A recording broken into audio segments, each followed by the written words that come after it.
What's up, guys? You already know what it is.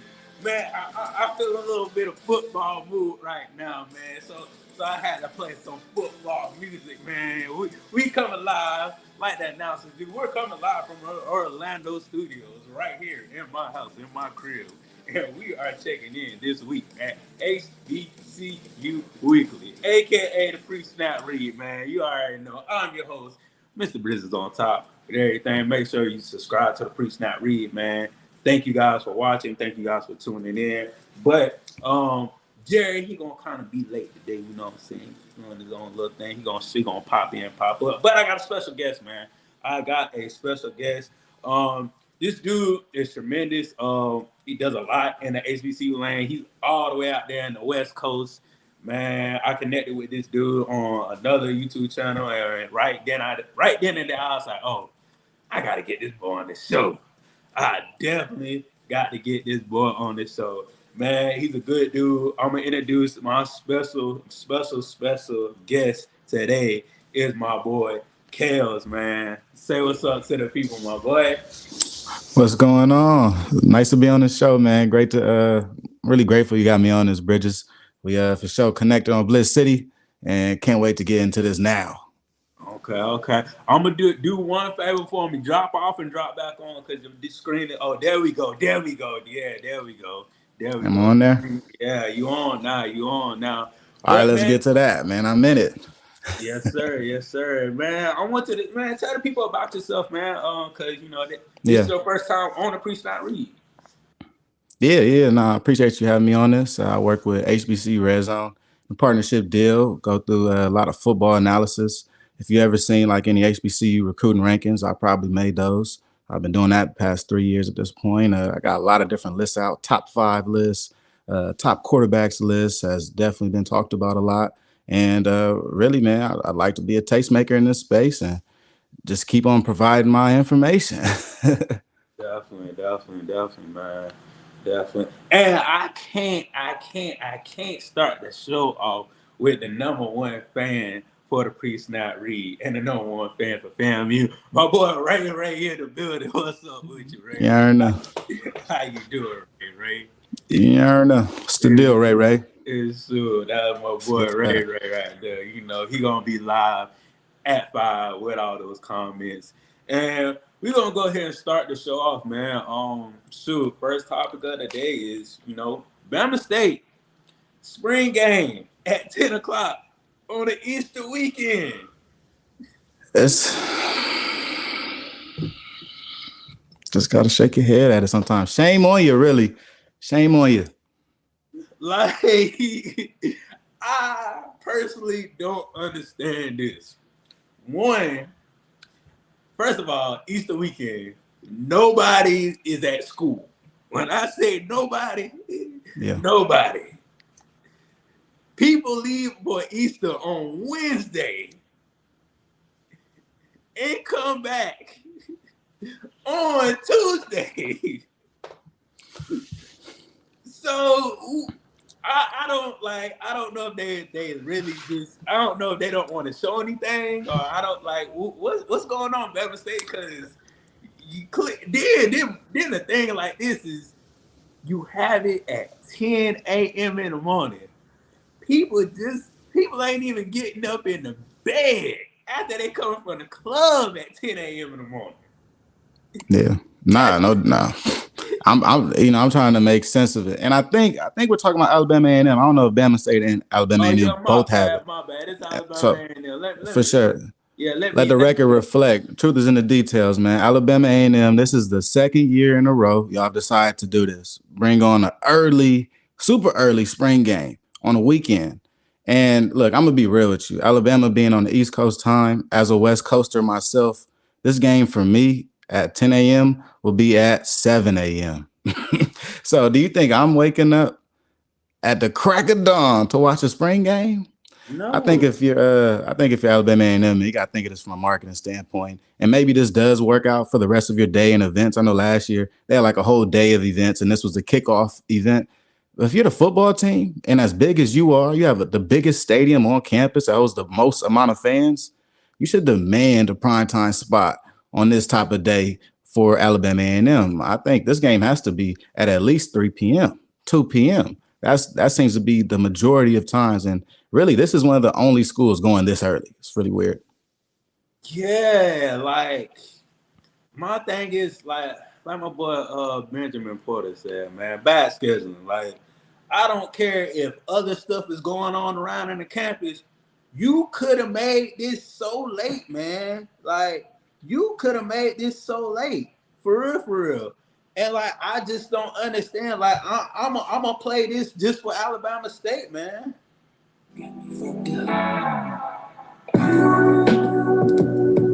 Got me fucked up. You got me effed up if I'm not going on vacation. But just hold on, cause my boy just came in and he was coached by he was coached by Coach Manning. I know he got a lot of things to say about this spring game because I know he was in his spring game when he was playing, and I'm pretty sure that he can have a lot to say about this. I want to introduce my other co-host, you know, the dog eat dog world, the dude with the statistics, the dude with the stats, you know, FAMU, Winston-Salem State, and everything else. To my boy Jerry Good. What's going on, man? What's going on, man? Had to What's the deal? What's up, dog? What's up, man? Jerry, you reading it right. You reading it right. Yeah, Jerry, what's going on with your coach? Dog, 10 a.m.? Yes. On Easter. Dog, I don't know, man. All I know is I know when I was in school, we practiced at 6 in the morning. So we had practice every day during the year at 6 in the morning during the year with Coach Manning. Yeah.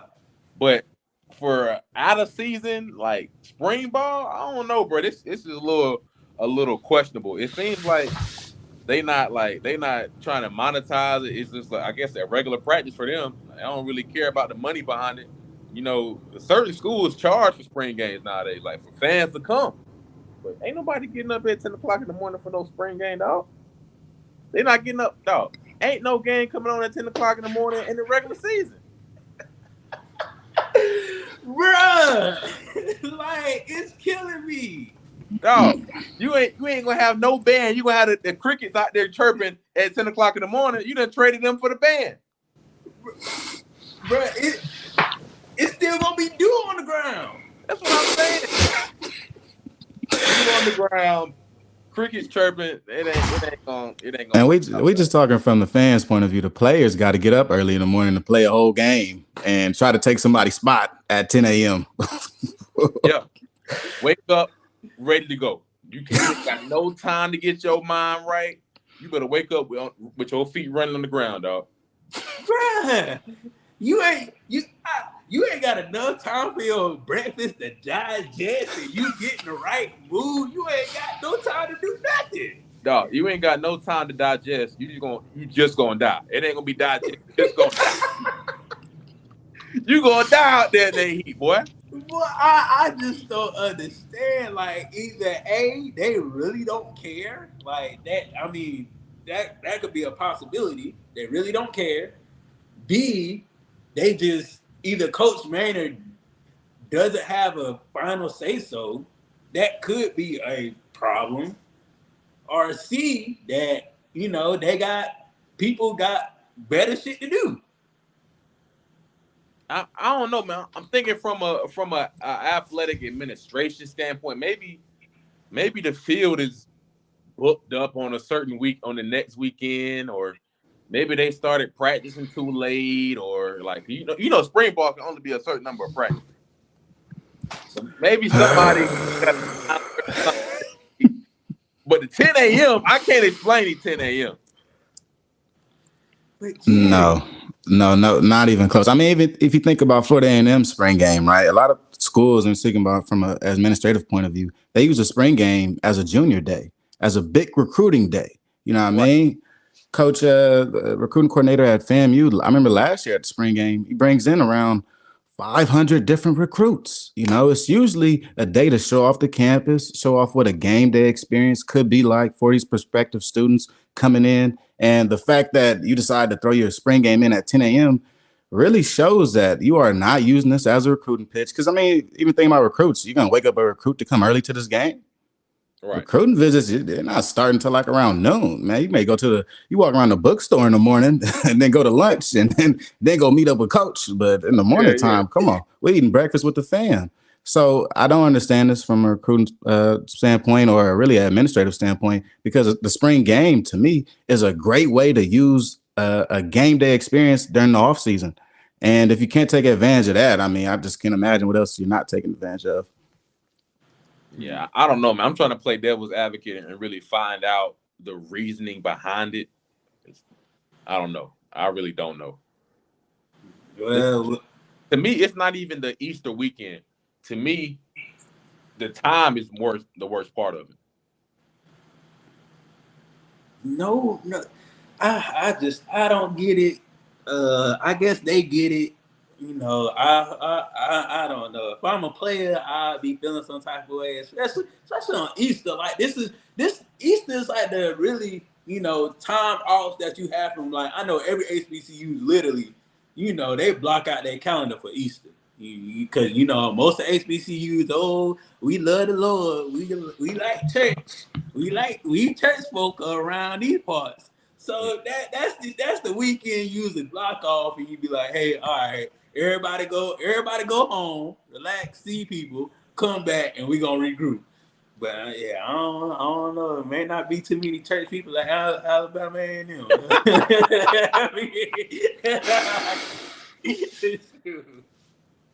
Oh no, dog. I really. But yeah, it certainly seems like it, man. Holiday weekends, usually students want to get back to their fam and spend time with their fam, or even their in-state fam. You know, if you can't get out of state, maybe you'll hang out with one of your teammates' family or something like that. Just get out and be with family. Easter is a good time for players, especially football players in the springtime, to get away from football just for a quick second, just for half a day. And I'm not even sure if they could even do it with something like this going on. I don't know. Maybe he's saying like he want to get it in before they go back home for the weekend, I guess, to cancel out distractions. I don't know. But Jerry, if you want to do that, then have the spring game on a Friday or Thursday. If you want to give them that time to go back home, then give them that time to go back home. Yeah, I don't know, dog. Like, that's my guy. That's my dog, man. So like, I feel with a quarterback coach, defense coordinator, defense linebackers coach, head coach. I know all of them. So I'm trying, that's my guy. So I'm trying to find a way to make it seem maybe they're doing this, maybe they're doing that. I don't know. Right. The only thing I can say, bro, is like he probably tried to schedule it later on, but he couldn't. Like you said, he probably couldn't.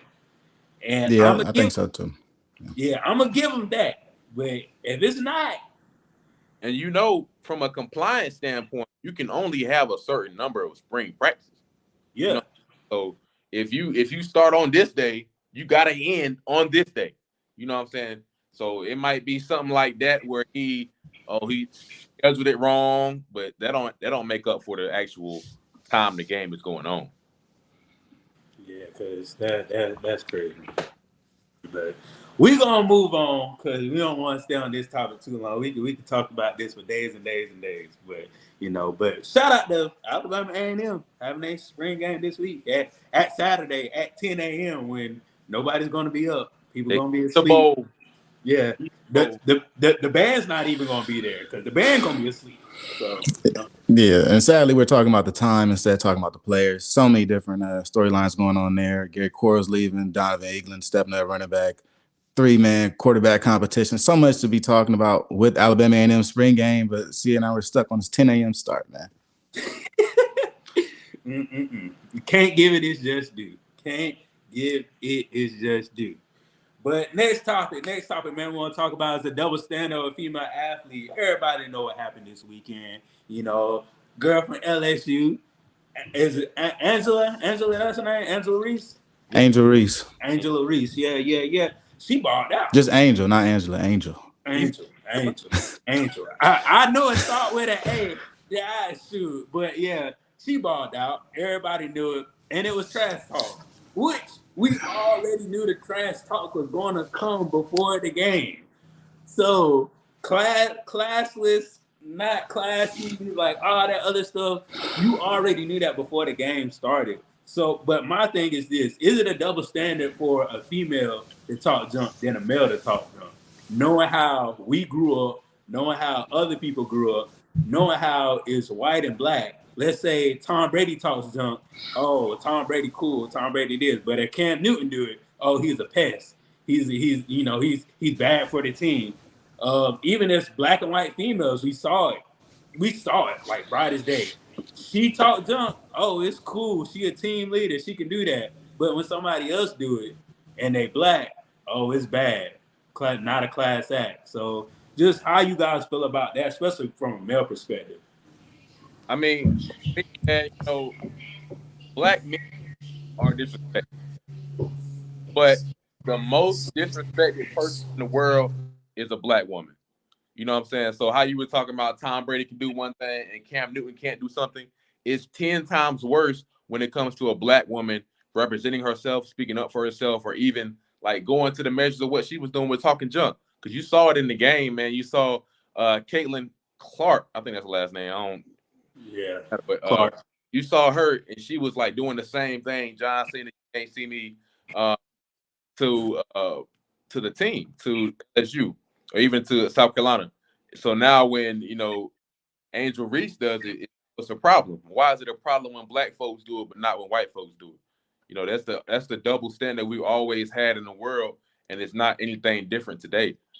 Just keep track of your friends, man. That's saying, oh, she's not sportsmanship. She's a bad person. Those are the same people, man, that are the racist individuals, man, that we count on now. Yeah.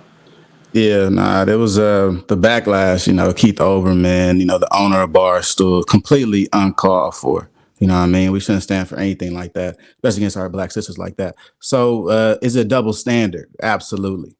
Absolutely, there's a double standard. I think that in this case, a lot of context mattered. All right. And a lot of casual women's basketball fans were watching this Final Four and watching the national championship. We saw the increase in the Final Four, increase around 60% in viewership, go up to around 4 or 5 million people watching. And then we watched the national championship go up around 60%. And we saw close to 11 million people watching this game, right? It was a lot of casual fans watching this game. And I think that they didn't understand the actual context of the celebrating and the taunting that's going on.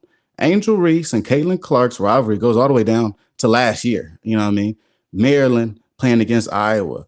Angel Reese and Caitlin Clark aren't very fond of each other. Caitlin Clark's a smack talker. Angel Reese is a smack talker. There's nothing different than anything else we've seen in the NBA or in other women's basketball leagues. So seeing like Patrick Beverly get famous from smack talking, seeing Dylan Brooks get famous from smack talking, and seeing these two girls out here compete at a national championship and calling it classless is ridiculous. I think that people decide to take their shot at Angel Reese because they found a shot to take at her. But and to be realistic about this, all this happened within the game. Anything that Angel Reese did happened during the game. If it was illegal, the referees would say something. People are talking from the side. You know what I mean? People are talking from the crowd in this instance. Everything that was in the game was legal, all within the rules of the game. It's completely outrageous that anybody would call this classless. Even try to push this aside to even say that, to use this against Angel Reese's character. I dislike it. I think it's tasteless. And I think that casual fans should keep their mouth shut on this issue. Yeah. Yeah, I agree, man. I know if you even look at like you talk about Pat Beverly, man. Pat Beverly is known, like that's his job. His job is to talk junk. And I think, man, that side of the game is what fans like. Like if you, like you said, the viewership was increased tremendously, for that game, man. So I feel like honestly, if this happened more often, I would like a lot of more people would be more tuned into the game. Like it's intriguing. It's entertainment. So I mean, I don't find anything wrong, talking junk because everybody talk junk. I play ball, we talk junk. I wasn't even good at basketball. I talk junk. You know what I'm saying? That's the competitive part and the funness of the game, the edginess of the game. So if you take that out, how competitive is the game? It's taking the emotions out of the game. So honestly, man, I want to see more of it. I want to see more of, standing up for your team and showing emotions when you get fouled. I like that. That's what I want to see. Definitely. Yeah, no, it adds to the game. I think that adds the flavor to the game that we want to see. The reason why we talk about the NBA is not these 30-point, 40-point performances all the time. Sometimes it's the off the court stuff. Sometimes it's when people are smack talking. You know what I Right. mean? These different storylines are what drives the NBA game in and game out. We aren't watching all 82 games, but we know what our favorite players are doing. We Right. know what the most talkative and agitative players are doing. And because of that, we watch the league. And maybe that will draw more people to watching women's basketball. And there's nothing wrong with smack talk at all. And I think as long as it's within the legal limits of the game, play on. Mm-hmm.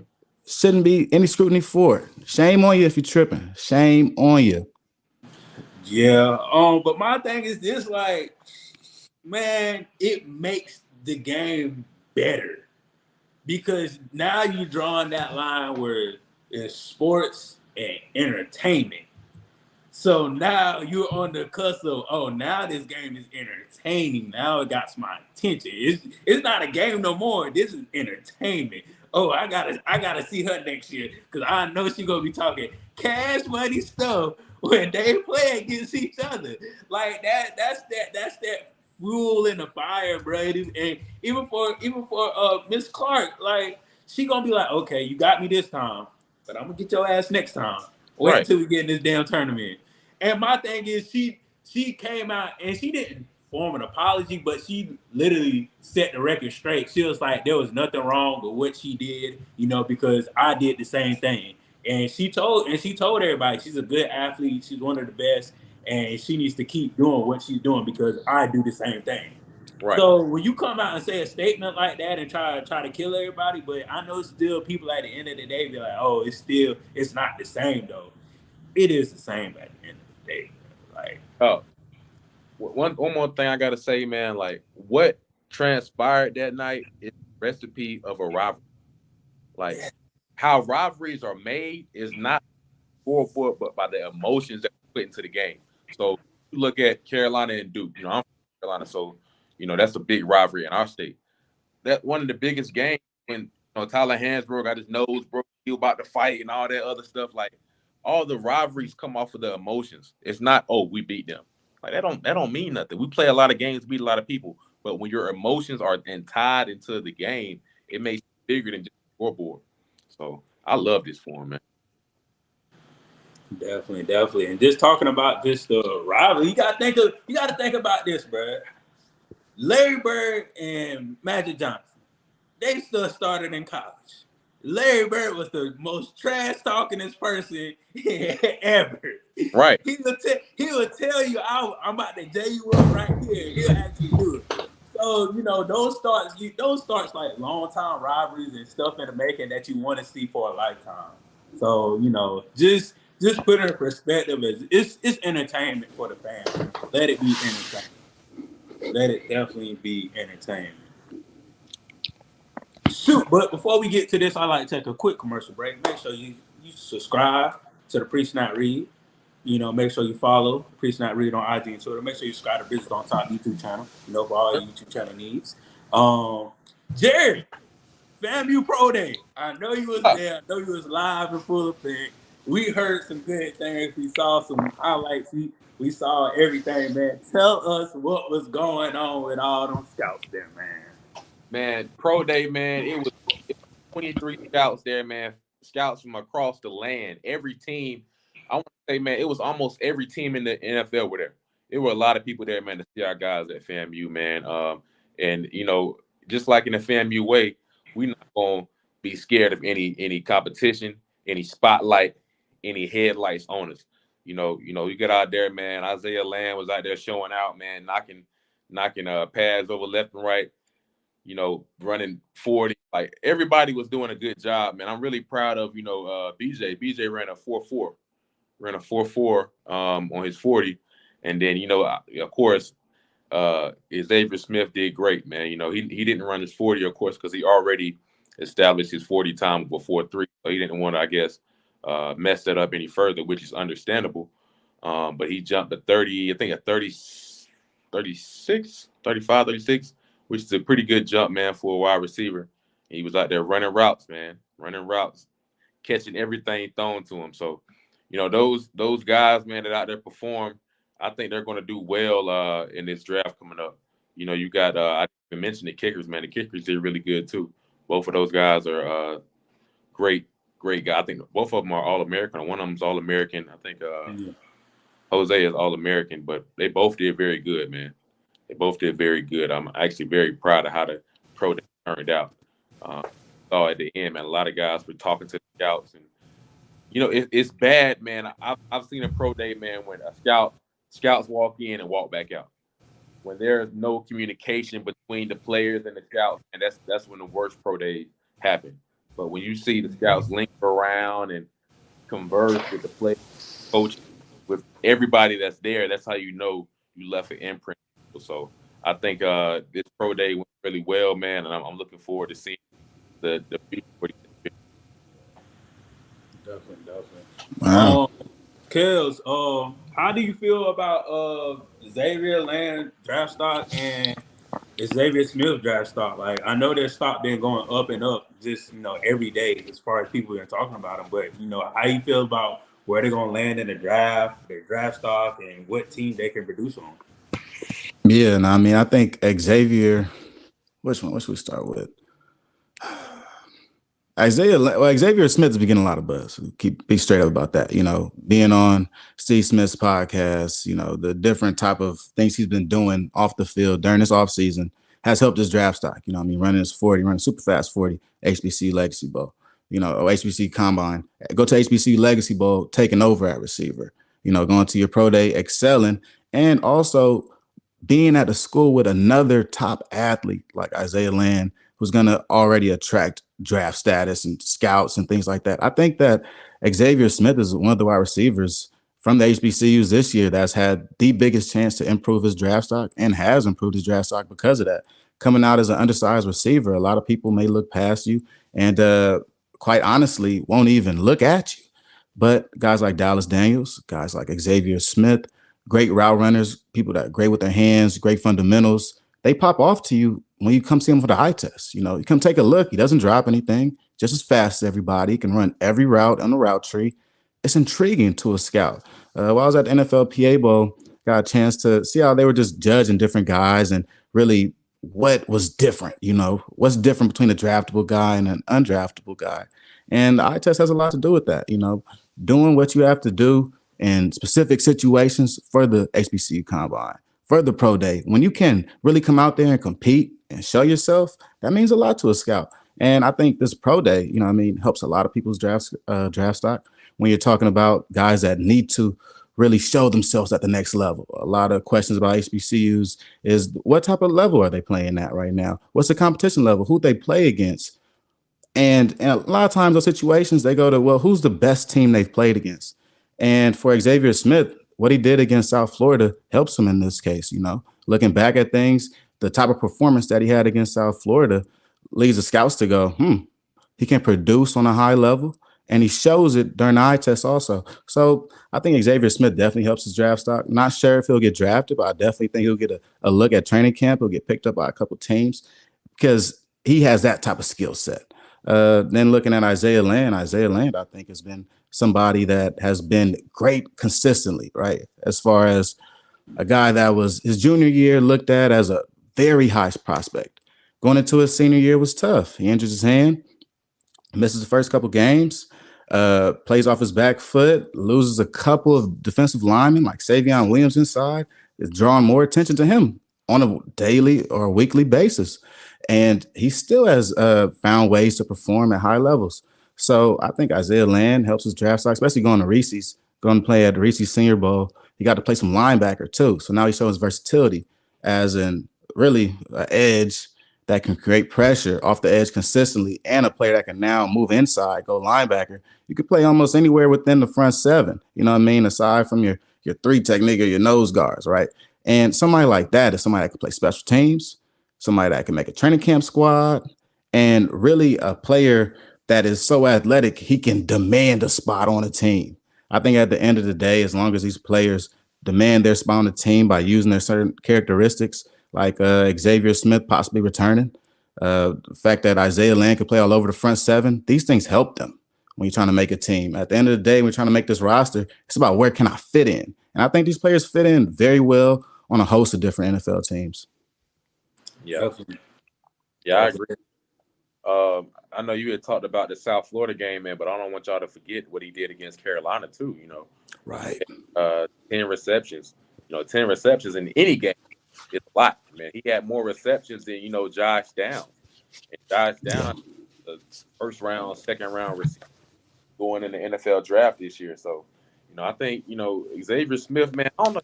You don't think he's gonna get drafted? I think he might be a later guy, but I think he's gonna get his name called. I'm hoping because maybe I'm a little biased, but I'm hoping we get two guys from FAMU getting their name called. So we'll keep our fingers crossed. They said, I forgot. I heard the stat, but I forgot the year. It's been over 50 years since a FAMU Rattler has been drafted. So hopefully we can get somebody that can get drafted. Hopefully those two guys can get drafted. But just to peek, like I feel like this. The later the rounds get in the NFL draft, the more pressure is put on the teams where they have to pick up either Land or Xavier or Aubrey, because they want to be the team at the end of the day saying, "Oh, I got another I got another HBCU person that balled out. I got another Kobe Durant, or I got another Williams." You want to be that team that say, "Oh, I got this dude in the 6th round, and y'all messed up, and he producing." That's what you want when you're a team. So, I hope they can get that money, because every day, every week, their draft stock is going up, up, up, and up. So, just shout out to everybody in their pro day, especially BJ. I know he's been working hard. I know he's been doing his thing. He, like you said, he had a good 40. I know scouts are looking at that. When you got to 40, they automatically look at your name. So I just hope these boys actually get a chance, get a shot. And the draft coming up in a couple more weeks to 27. So we'll see. Yeah, we'll see what the draft holds for all HBCU players, man. Definitely. One thing I can say, Ron, just tying it back to what we were talking about with the draft, man, like the teams that have capitalized with HBCU players, all of those guys were represented. All of those teams were represented in FAMU's Pro Day. So they know what the recipe is. They know or what to look for to find a James Houston. They know what to look for to find a Durant. Those teams were all at this Pro Day. So it's like other teams got forward. Yeah, no, I mean, even from saying that, Xavier Smith is on my top 12 receivers draftable this year list. You know what I mean? The only thing is I take my opinion out of these things because sometimes, like you're saying, only the teams who have picked up these HBCU players, who have the Jacoby Durants, who pick up the James Houstons, really understand what type of talent is down there in the HBCUs, really understand what type of intangibles these guys may have when you bring them into camp. And those guys already know, So I will say, I think up to now, some teams may be a little skittish on HBCU players, but teams like the Chiefs, who pick up Joshua Williams from Fayetteville State, Division II, around in the 3rd round, they know, certain teams understand and are beginning to get ahead of the curve, and other teams will be left behind. But in saying that, hopefully our players still aren't become looked over because of that. Other teams are already like, oh, this guy plays for that team. No.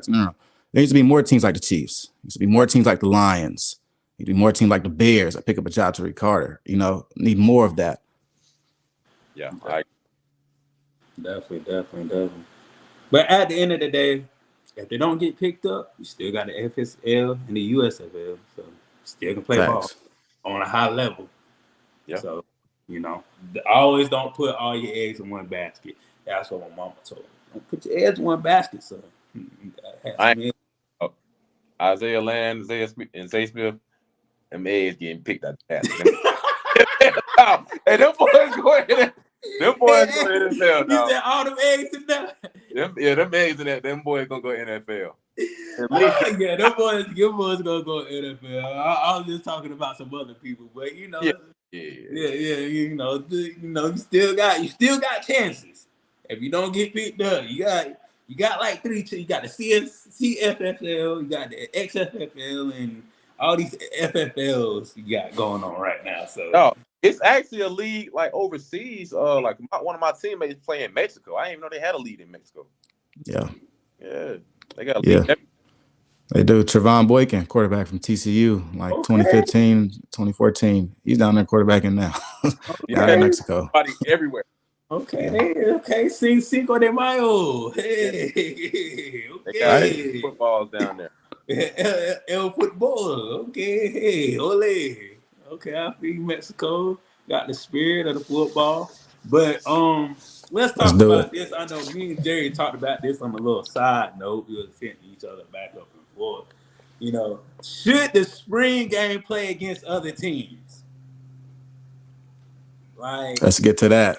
Yeah, because that's a hot topic. Let's get to that. Auburn coach came out and said, hey, let's have a spring game where we play in-state teams and we'll just, put the little foam pad on the helmet, give the quarterbacks red jerseys, and just, kind of go what the NFL do when they go through their spring game. Like practice, we're not hitting, we just wrapping up, showing each other stuff and, see what we can get from there. What are your ideas? What are your thoughts about this? So, I mean, first off, I think it's a great idea initially. I think it's a great idea to get these guys competition to get these spring games going. But if it can be kept as, like you said, a thud, a wrap up, and it's not turning into, a game where guys are getting hurt, because that's going to be my fear. If you got, big schools like Alabama going against Alabama State, Alabama A&M, because of course they have bigger, stronger guys. But I don't want these guys to get hurt in a game like that. It doesn't really matter. But if we can do a thud or light wrap up, just to get things squared away, I'm all for it. But I just don't want to see it becoming almost like a bully match. Gotcha. Yeah, that's another worry too, because the teams that were speaking about this, right? You're talking about Auburn, who's in Alabama, and UAB was also talking about it. Trent Dilfer, and then Summersaw from Troy. I want to say Troy. It was Troy. It's also interested. So this is definitely, we're talking about a Power 5 school playing a mid-major school or a Greater 5 team. What I will say, first of all, is the fact that you run a risk in a scrimmage of getting hurt when you go full speed. You either run that risk and have the scrimmage, or you just go to the NFL way and let's go joint practices. I don't think there's an issue with joint practices. The MAC, the commissioner of the MAC, also actually brought this up in 2022, right around the fall. And when he brought this up, he brought it up as an idea for different MAC schools to play other schools within maybe the Big Ten or within their geographical footprint. Now, with something like that, bringing in joint practices, NCAA pushback on it didn't allow it to happen. I think joint practices is really what these coaches are getting at. They're saying scrimmages, but I think a joint practice does them more justice. And getting to see your players who are tired of doing one-on-ones against each other, do one-on-ones against other players, do 7-on-7 against other players, team periods, inside run periods against other players, maybe a little more, maybe better for you, to be honest, than a scrimmage. You get to actually see specific film of your guys and how they block in zone rushing schemes when you go inside run. You get to see how your route concepts work in 7-on-7. You get to see how your number one receiver fares against a number one DB from the next closest college. And I think for a receiver, for any players that are involved in this, they love this. I think a lot of times, even schools, like I'm thinking USC and UCLA does this. A lot of times you grow up around the same dude that goes to a rival college. Right. Now you get to play this dude once a year. There's nothing wrong with that. And throwing that on TV definitely would generate some ratings. I think a lot of people would watch something like that, especially talking about bigger schools. You talk about Alabama and Alabama State, right, who haven't played each other ever to my knowledge, but get to face off in this joint practice. And now we have film of that. Now we get to see how we face off against that. I like it. Mm-hmm. But the actual scrimmage, no. I'm against scrimmaging. I'm against a full scrimmage between another team. You know, Alcorn State said last year after they put their scrimmage on live stream, the first couple of weeks, I think the first week when they played Stephen F. Austin, they knew the signs. They knew their coach. They knew their plays. They were calling their plays out mid-game. So that's when Alcorn had to scratch that. That's why Alcorn didn't stream their spring game this year. So there are different things where you go, all right, at the end of the day, though, we don't want anybody to have a competitive advantage over us. And I think having a full-on spring game against another team does you no good, and an injury just really would set things off. It would probably stop the whole spring game, for being real. Right. Yeah. Right. I think practice is a great idea. You hit it right on the nail on the head with that one. Definitely.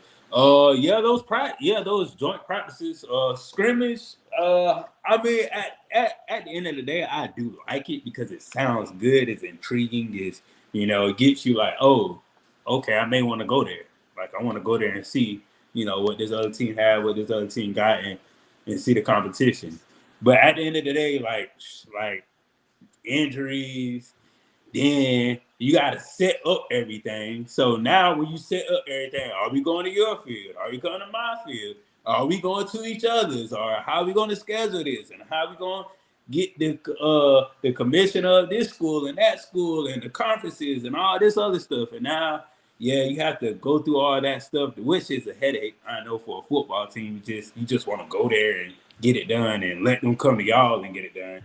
But you have to think about all those things, and like a joint practicing, that would be good, because then you could, like you said, you can have those one-on-ones. You can have those 7-on-7s. You can have a lot of things going on that you wouldn't have during a scrimmage. Now you really have a quarterback competition. Oh, which quarterback can throw the farthest? Or which quarterback can throw it in the trash can in the corner of the end zone first, or whatever. Now you really have games and competitions within each other, and now you just bring in a whole community, just like how Tallahassee is. FAMU is literally like walking distance from FSU. Like they could be having that in Doak Campbell Stadium every year, and people would show up and show out for that. Like the stadium would be packed. I know they'll probably sell tickets for that. Like, it'll be like hotcakes, man, just to see FAMU and Florida State together on one field. Mm-hmm. Like, it will go crazy. So that dual practice, that's a hell of an idea, though. I like that. I like that better. I think that also puts out a lot of great fit for a lot of HBCU athletes when it comes to competition. They do a lot of film of these, HBCU Legacy Bowl practices or the Reese's Senior Bowl practices when they're doing one-on-ones, where you can really feel of one-on-ones in a practice setting with an HBCU guy and a Power 5 guy going head-to-head if you want to see level of competition. So that's a great idea.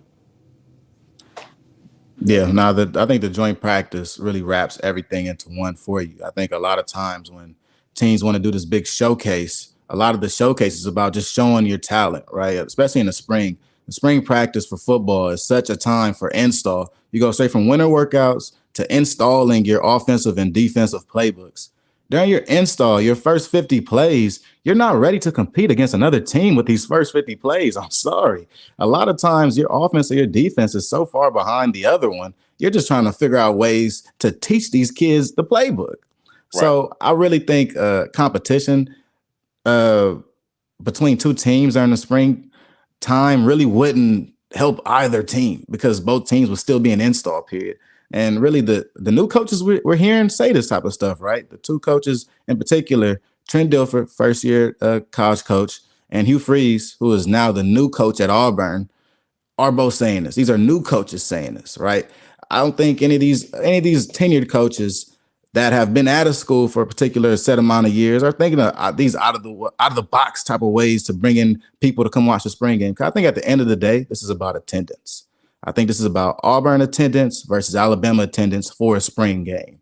I think A-Day between both schools is always a competition, and Hugh Freeze now is thinking out of the box in different ways in order to bring more people to his spring game. And if that means bringing Troy in here to beat them by 70 points to fill this stadium up, I will do this. Right. And Troy is going, yeah, we want to come down because this is going to be a pay-for-play situation, right? So I could see Hugh Freeze, a new coach, going, well, we could just bring them in here and beat them, and everybody will come watch, and everybody will talk about us instead of Alabama. But so right. I'm a little off of that. I think joint practice is the way to go, but that's another hurdle that we'll have to jump over with the NCAA, because the NCAA has blocked this. They stopped the MAC from doing this. Salute to the MAC conference and what they were trying to do.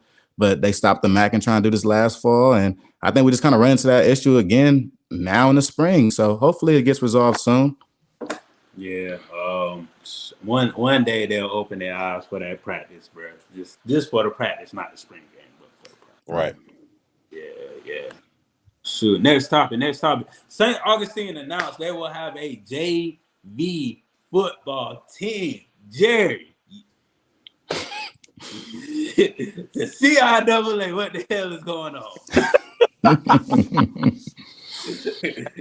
Hey, so that's my conference, dog. You know, I played ball, Winston-Salem State, 13-17. Man, 13-16. But man, I don't know what's going on, man. To me, most schools are in the red when it comes to making money off of football. Not these bigger schools, but a lot of these small schools, you know, every school, HBCU and the CIAA, they're not a lot of money off of football. That's a known fact, because of how much it costs to travel. So, for two teams under one institution does not sound very logical when it comes to numbers of making money. Historically, St. Augustine not had a good football program. They just got a new coach not so long ago. So I don't know if that's what he wants to do to kind of make his varsity team a better team. But if you got two football teams and both of them bad, that's only going to increase your chance of going out sooner. I don't really see this. St. Augustine football teams. That dude gonna have two losing records. I ain't gonna lie, he went crazy just now. Always 20. He gonna have 2-8 and 2-8. He only gonna be like 4-16 in one season. Yeah, dog. It ain't good. And dog, St. Aug, bro, they're a track program. Like, they're known to get guys in the Olympics for track. They're a football team, not so much, bro. So I'm not. What y'all? Yeah, I mean, I don't want to. It's kind of tough. The way you did them just now, you just went for 20 straight points on them. But what I will say though, when it comes to talking about JV football, this is I'm gonna be real. This is pretty prevalent on lower levels of football. You're talking D2, D3 football, to where, like you're saying, Jerry, a lot of these football programs actually don't make money. I think you'll see around the nation, a lot of even Division III football programs don't charge for admission into the games. They are simply paying to have a football program every year. The travel and the expenses of jerseys and equipment and staff is all put onto the athletic administration. But the idea of JV usually used as is a place to develop players and a place for players to still get playing time. I think at a time where transfer portal is so prevalent with this JV, I'll kind of break down how the JV program really works too, because I've seen it work.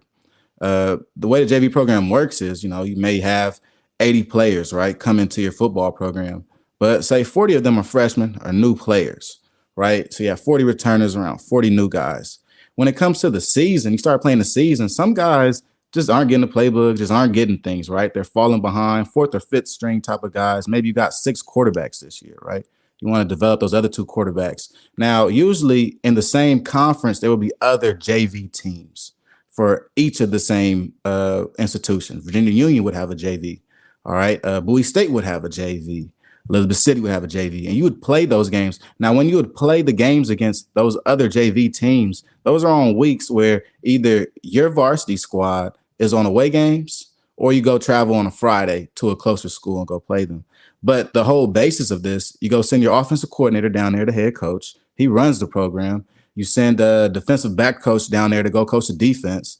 And essentially, You have film, huddle. You playing a real game against another team, and you're getting to see how your players are developing. You're seeing if there's any improvement. Is there a guy that shouldn't be on JV at all? Like, why the hell did we bring him? He just had 5 touchdowns tonight. So I think it's a way to allow players to still get on the field, get a taste of the field, but it's definitely not a long-term thing. When you talk about players in development, you want to have your players on there a couple games, if that they can't get in on the varsity.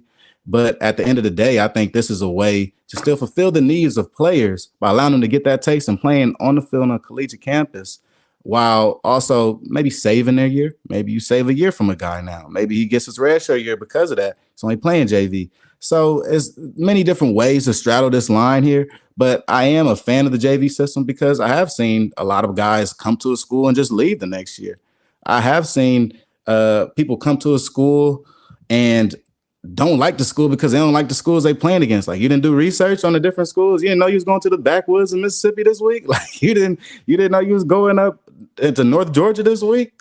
So for some freshmen, it's actually good and it's a cool learning curve. But what I will say though, the next step for St. Aug's would be, who are you guys playing on JV now? I think just having a program is one thing, but actually being able to fill out a schedule of at least 5 to 6 games is another hurdle that they'll have to overcome. Especially with that traveling, bro. Like, that's gonna be tough, especially for HBCU traveling. And I know a lot of basketball schools do this. I'm more so familiar with basketball having a day. Yeah, and their JV team does way more than the varsity. They practice with the girls teams, and they practice with the boys team, and they go out, play games, and do other that stuff. I'm more familiar with basketball doing this. That's how Mike Evans started out his career. He started out on the Navy basketball team until the football coach saw him. He was like, "Hey, get your ass out on that field." Yeah, so but I mean, I'm 50-50 about it. Like, I like it. I like the idea because it gives other people chances to get on the field, like you said. But then at the end of the day, like, who are we playing? Because, because you got to have a schedule set up, because you just can't make this big old announcement, then have a team, then we ain't got nobody to play. But I feel that can't happen.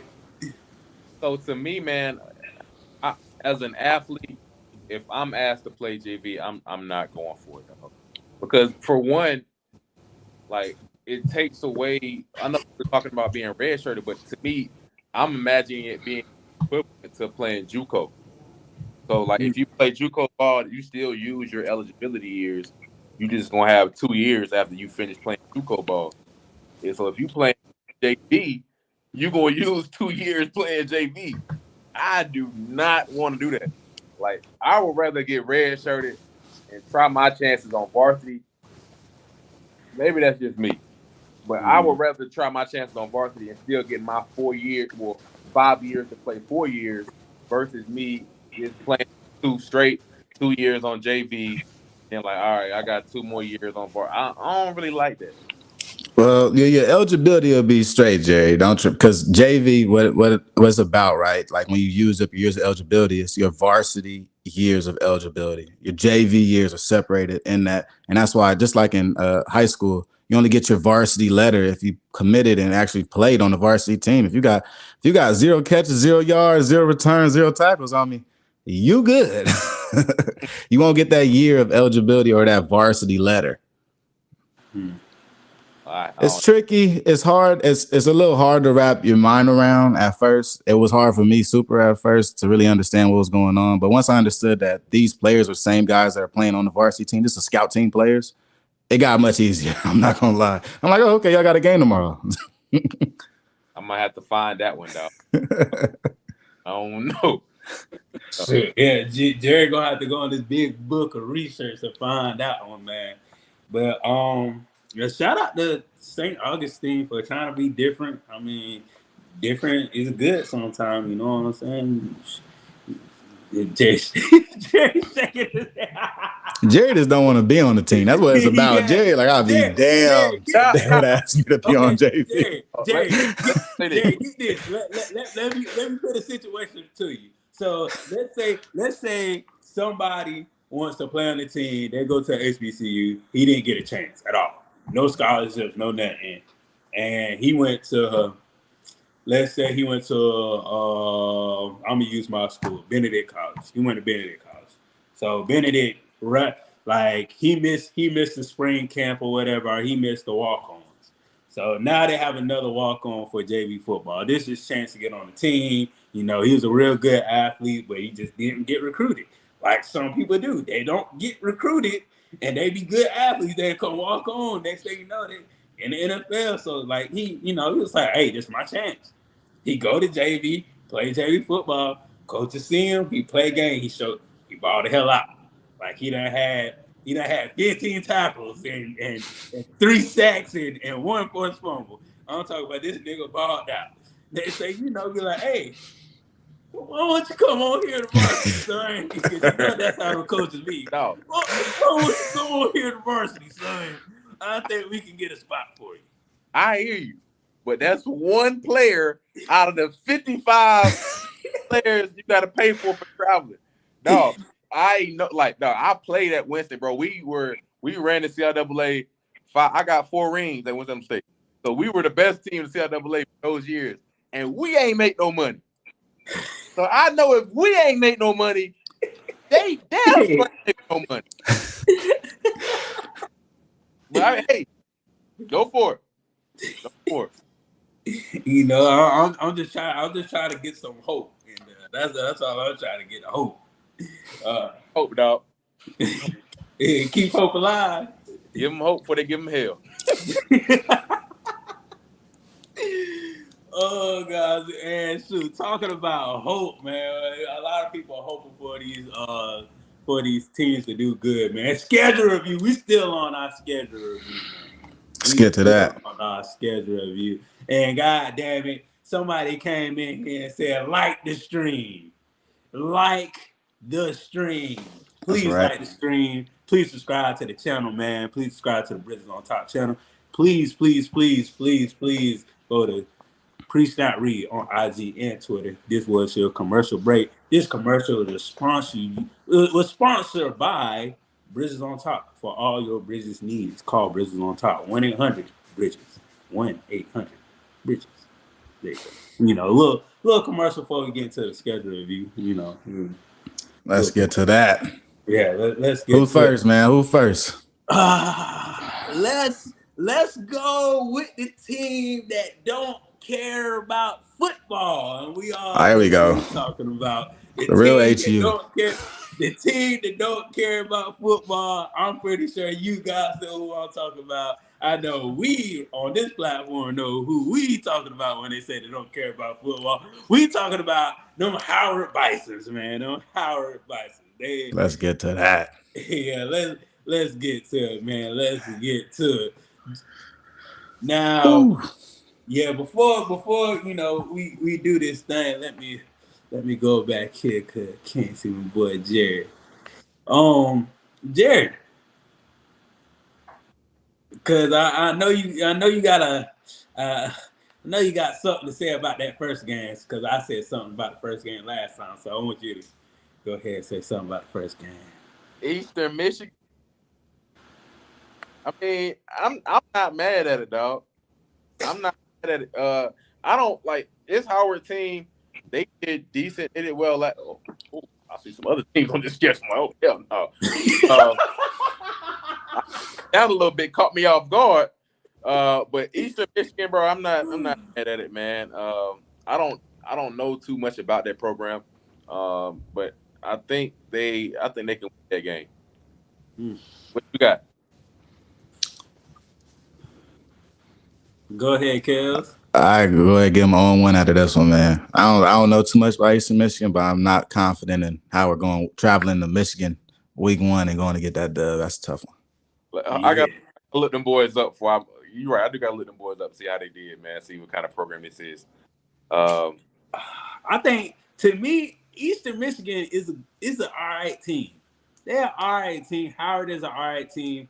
I feel like first game of the season, Howard is gonna make the same mistakes they made last year.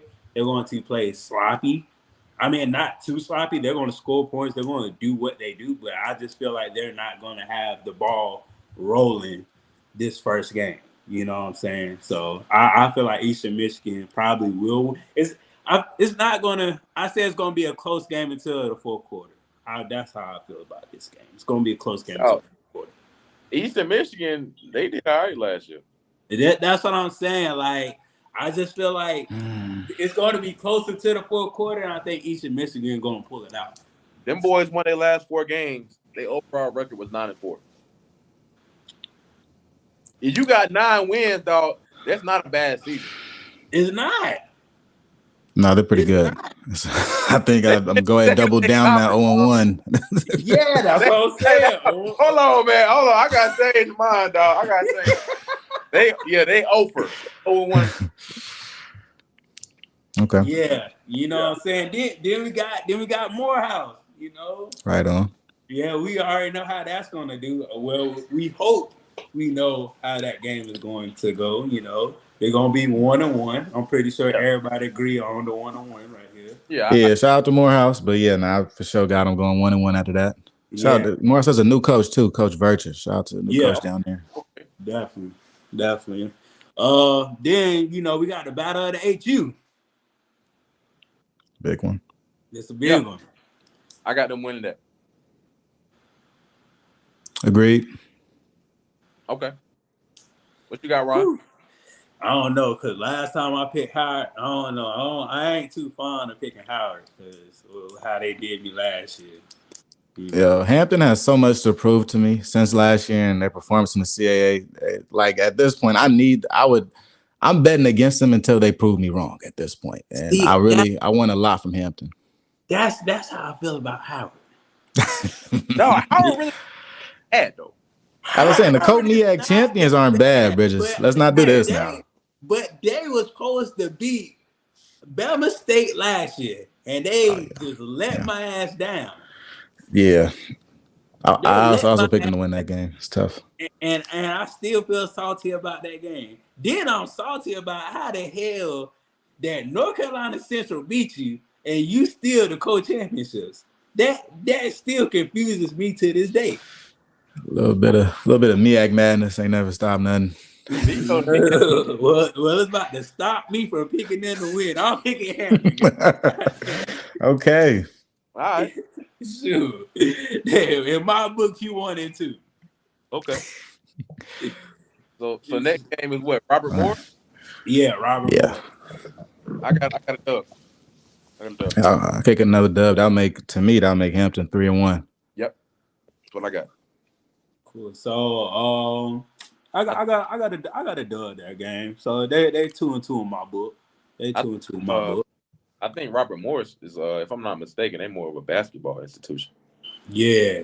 Well, hell, their name is Howard. So, but I think last year they were 0-5. They didn't win a game in their conference. To me, that game, that Robert Morris game, to me is going to determine what type of team we're looking at with Howard. I think how much they can beat them by, or if they can beat Robert Morris, will show us what type of team we're looking at this season. Because just looking at North Carolina A&T and what they did with Robert Morris, it's a little messy game, but they ended up getting away from him last year. And if Howard can't do something like that in this game, I'm kind of be jury for them when it comes to MEAC play. Because these next couple games are tough. Yeah. Man, I think that game with A&T, man, I think them boys kind of came in there a little big-headed because of what kind of record Robert Morris had. And so like, they're kind of big-headed, man, and it showed. It was a messy game, man, and they had to really get their stuff together at the end of the game or later on. So. Definitely. Let's talk about that money game. Yeah. Northwestern Wildcats. Money. Here we go. I'm getting paid this game on me. Yeah, you can buy your tickets now. Yeah. I'm gonna let you know right now. It's gonna be 40 points on the board. In what quarter? It's gonna be 40 points on the board. 30 seconds of the dog. Oh, y'all not right. Yeah, because right now I'm looking at what two, yeah, two and three. They're good 2 and 3 right now. This Northwestern team, they got some guys. Like Yeah, this year, they got 2 guys expected to go in the first 2 rounds of Hmm. the draft, like early on, like they're solid prospects. Like Hmm. it's a lineman and a defensive end that are pretty good for both of these programs. I think the definitely. lineman is like a top lineman in the draft. Yeah, he is. Wow. Yeah, so Yeah, no, I got that as a loss as well. I don't think Howard has any business playing Northwestern. This is about some money. There's no yeah, reason why Howard should be down in Evanston, Illinois, in the first week of October. This is about some money, and hopefully this is good film for guys like Kenny Gallup, guys like Quinn Williams on this Howard team that's looking to get drafted next year. When you look at these money games, you gotta think money both ways, right? They paying us to play, and we also are gonna make some money on our draft stock. We just talked about Xavier Smith, what he did against South Florida. Jerry brought up what he did against North Carolina last year. This is one of those games for Quinn Williams. It's one of those games for Eden James in that backfield, Jared Hunter, and the rest of those guys. Because quite honestly, I don't see a win here, but there is definitely space for great player performance from Howard. I could see some pretty dominant performances from a receiver, from a safety, 15 tackles or something. You know what I mean? Somebody go get 10 catches, 12 catches. That would be great for any of these players. Yeah. definitely. Well, shit, if y'all want to do good, just ask Jordan to sponsor y'all too. Just ask. It's not gonna hurt. It's not gonna hurt to ask. He probably gonna say no, but it's not gonna hurt to ask. He got more time. Now he about to sell them Hornets, ain't he? Yeah, oh he about to sell them Hornets. Yeah, it's about time for him. Yeah, it's about time for him to sell them Hornets. It's Man. been time, but Yeah, it's about time. Just like it's about time for Harvard, not Howard, Harvard, Crimson, to get their ass beat by HBCU. This is the game that Howard need to show up. Okay. I like his energy. This is the battle of the Ivy League. Please, I'm begging you, Howard, show your ass in this game. This is an upset alert for me. When I saw this, I was like, ooh, this could be an upset alert. Howard can do something. It can be an upset. I'm going to say it's an upset. Amen. That all right. Be real upset. Hey, Yeah. my boy over there saying his final prayers for you. I was letting Bridges lead us in prayer real quick, you know what I mean, on this upset. There's only one way we're gonna be able to get it, because Harvard cannot lose to HBCU. Apparently. They have never lost an HBCU in football. So if Howard want to do something, this is the game where you gotta pull all the trick plays. This is the game where you gotta do everything you can. The coach gotta trip somebody up on the sideline. He gotta do something. They gotta do something. Dog, the boys are coming. Like for one, the first thing they played Northwestern the week before, so they're gonna be banged up, injured, tired as hell. And now you playing Harvard. Harvard they not good, but they're not bad. Exactly. So to me, if Howard was in this game full strength, I don't think they're gonna be full strength. No team is ever full strength. But after coming off playing like a money game, the problem with money games is injuries. So coming off this money game, I don't see them beating Harvard, dog. Harvard was 6-4. They solid, like they straight. I know they straight, but this is the game. This is the game where Howard can prove me that I can bet with Howard. If they win this game, I know I feel accomplished. I will feel accomplished. I don't know about them. I will.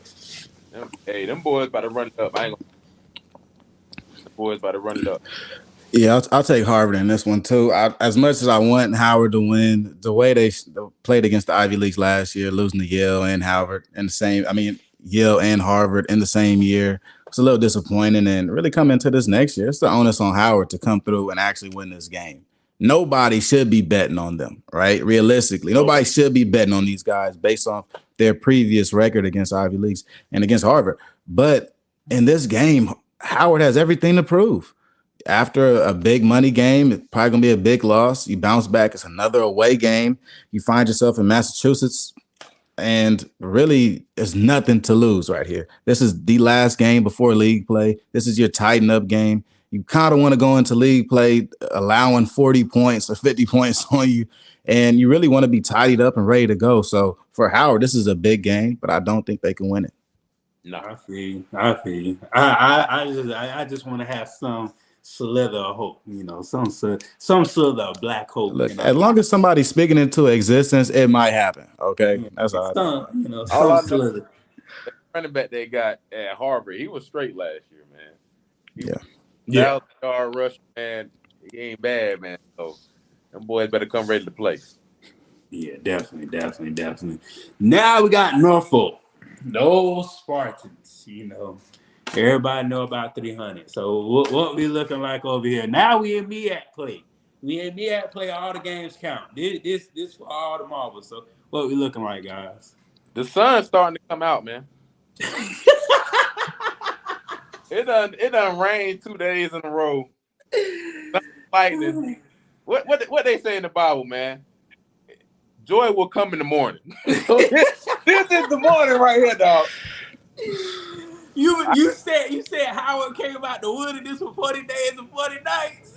40 days, 40 nights. They're gonna come out with a win on this game. I got them beating Norfolk State. All right. Yeah, without a doubt. This, talking about getting out the woods. Yes, that's a 3-game road trip right there. We're talking about college football in the middle of your season. You're traveling out to Illinois. Going to Pennsylvania, going to Illinois, then going to Massachusetts, right? Now you come back to MEAC play. Now, MEAC play, I think for Howard, this is big for this year. I think they want to go and return as MEAC champions. And really, if you look at their slate of games, this is how you become back-to-back champions. You go against Norfolk State that just lost so many transfers. They bring in a litany of guys, around 42 guys, but they lose some of their heaviest hitters. Lose DeQuan Felton, lose J.J. Davis, Raquan Smith, that running back. You're looking at a totally new Norfolk team that may come into this game headless. I'll keep it real. They may come into this headless. Even though you do have a couple quarterbacks at this point in the season, I could see Howard being much more developed and way more polished than the Norfolk State team in their first game of MEAC play. I think this begins the onslaught for Howard, and this is how Howard begins their road to back-to-back MEAC championships. Yep. Definitely. I got them winning this game. Because I know last week we got Norfolk 3-8, and I don't think they'll beat Howard. I really don't. I hope not. I'm hoping and praying. So just Howard definitely, not knock on the door and knock it down this game. That's what you need to do. But next week they got Delaware State. These next like 3 games really. These next 4 games is tough.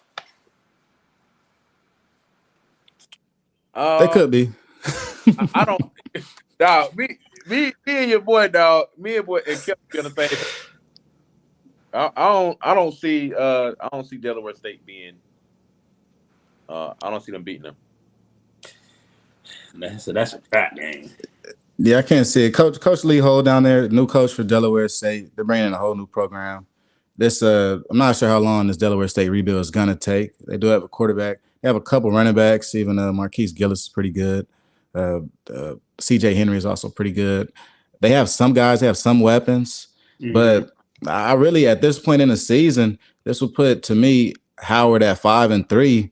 They'll be heavy favorites in this game against Delaware, at Delaware State, in Dover. I think that doesn't make a difference for this Howard team. I think at 5-3, Howard begins to look more like the class of the MEAC, and it's more like who can beat Howard at this point, because their only big losses will be lost to Eastern Michigan, FBS opponent, a loss to Northwestern, another FBS opponent, and really, and Harvard, who is actually not that bad in Ivy League, keep it real. They're up there with Dartmouth and Yale. They're top half of the league. Our only losses are teams that are actually better than us. If we handle business all the way up until this point in the season, I could imagine Howard also winning this game against Delaware State and beating first-year head coach for Delaware State, Lee Ho. Yeah. I just feel like it's a trap game. I don't know. I'm kind of got mixed emotions. But at the end of the day, Howard's supposed to win this game. Now, however they mess up this game by just playing sloppy, that's on them. But at the end of the day, Howard supposed to win this game. Just you gotta capitalize on Delaware mistakes. That's just how I feel. If they don't capitalize on Delaware mistakes, it's a seesaw affair. You can see Delaware winning this game. That's just me. But at the end of the day, I'm gonna pick Howard winning. I'm gonna pick Howard. Now this next game, South Carolina State, yeah, they're gonna lose. I just go ahead and put that out there. This is the trap game you was looking for, Bridges. Yeah. They're gonna lose this game. Yeah, they're gonna lose this. Yeah, South Carolina State, they're gonna lose.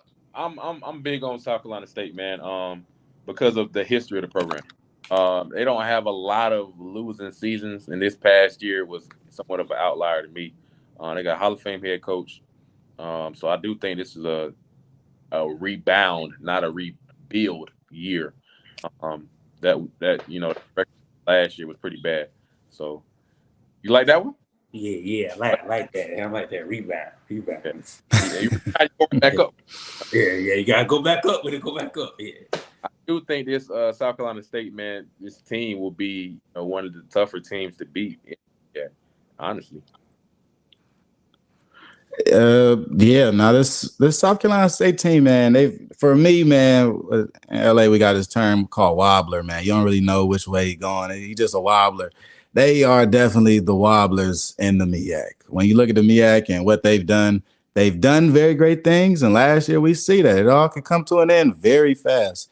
Now the biggest question is going to be at quarterback, but I said this was a trap game earlier to Bridges for the reason being, I think South Carolina State could have a similar season to last year when we talk about the schedule that they have and who they're playing. They're playing against the University of Charlotte week 1, then they go play Georgia Tech, and they're playing the Citadel also. Then you go play Virginia Lynchburg, then you play Tennessee Tech.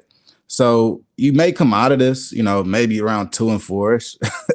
And to me, that's what makes it a trap game. A Howard team that could be around 5-3, that are really eyeing the MEAC at a point in the MEAC where you are just in the thick of it, Howard, because this next 3-game stretch where you play South Carolina State, where you play North Carolina Central, the defending champions, you also play Morgan State, who's also eyeing a championship. It's going to get even tougher for you. But I think just going down to South Carolina State and just the things I've heard about what happens down at South Carolina State Stadium worry me if I'm a Howard Bison. And I got Howard losing this game. I don't think there's any way Howard can win this game, given the fact that at this point in the season, Howard will be riding a high, and South Carolina State may be a really good team at this point in the season and may just chip them. So I'm taking South Carolina State all the way.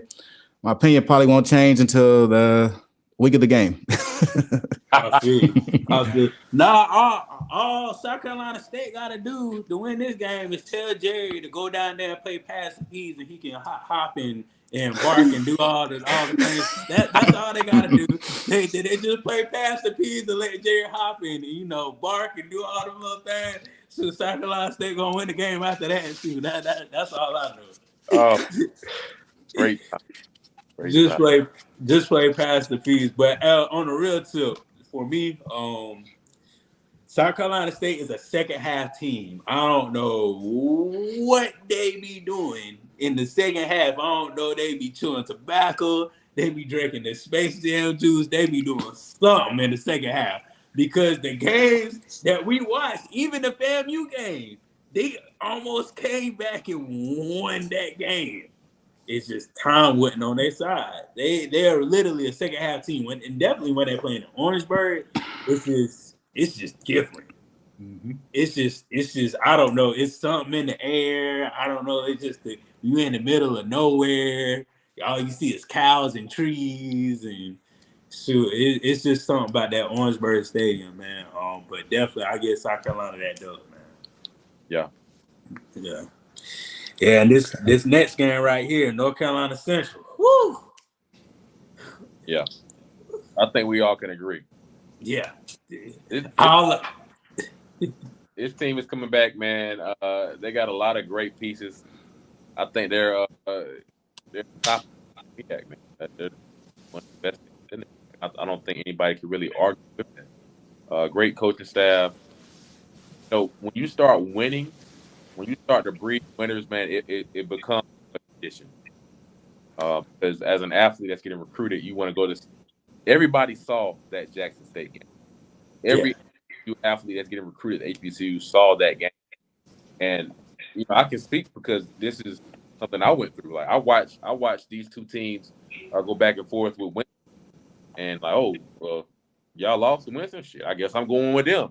If both schools are recruiting me, of course I'm gonna want to go to the school with a better record and better opportunities for myself.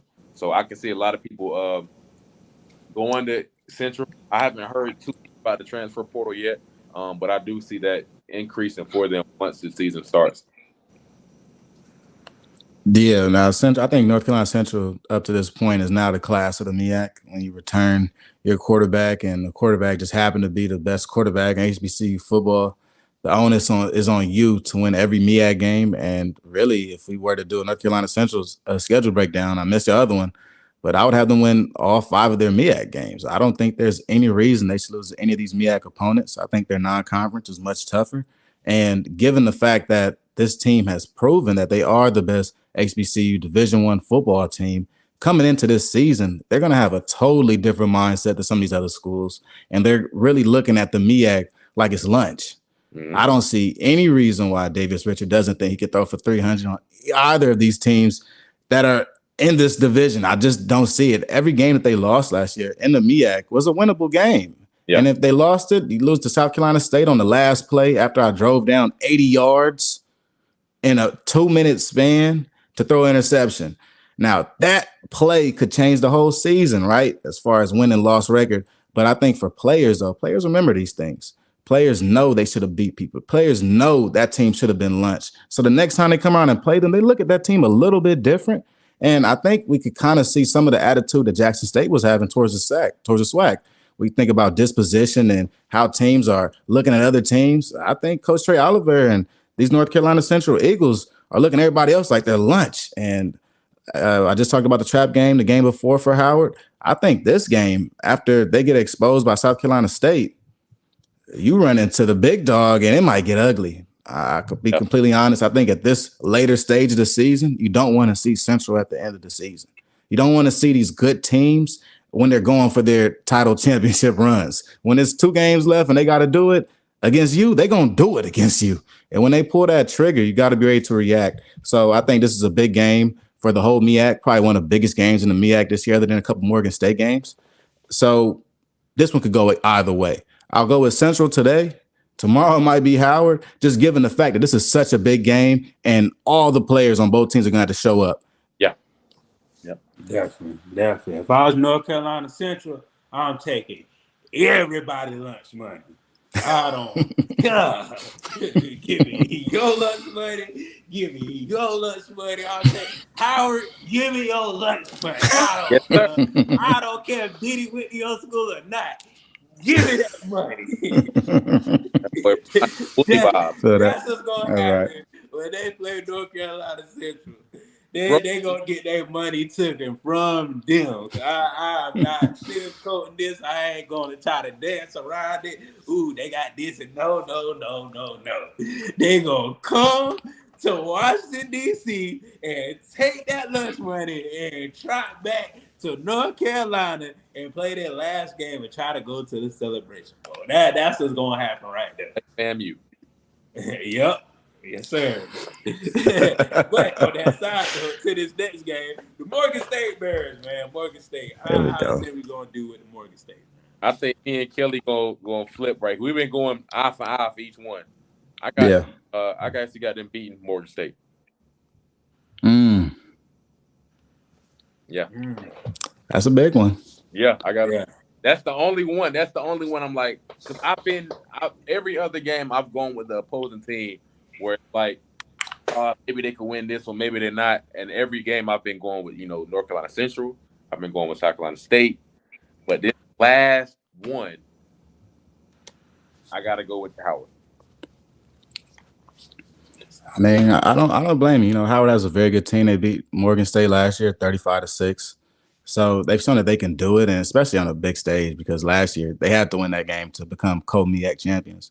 Right. Now, and this year, I really have a lot of high hopes for Morgan State, man. What they're doing down there is it's pretty exciting. And going into the season, even just seeing their non-conference schedule, they're going to be playing a tough schedule. They're going to be battle tested. All right. I'm not saying that Howard won't be battle tested, but this Morgan State team is going to go through the ringer, having to, you're playing against CAA opponents. You're playing against a couple Power 5 opponents, but you're playing a lot of teams that are beatable, right? You play against University of Albany, right? You play Yale, you play Stony Brook. These games are kind of like momentum builders to me when we talk about a schedule and really what direction your team's going in. If you on any football team, they always talk about different streaks you have going on. If you play a team and y'all ain't beat them in 50 years, the coach is going to tell you about it all year. If you played last year and they put 50 on y'all will be reminded for 5 days of practice.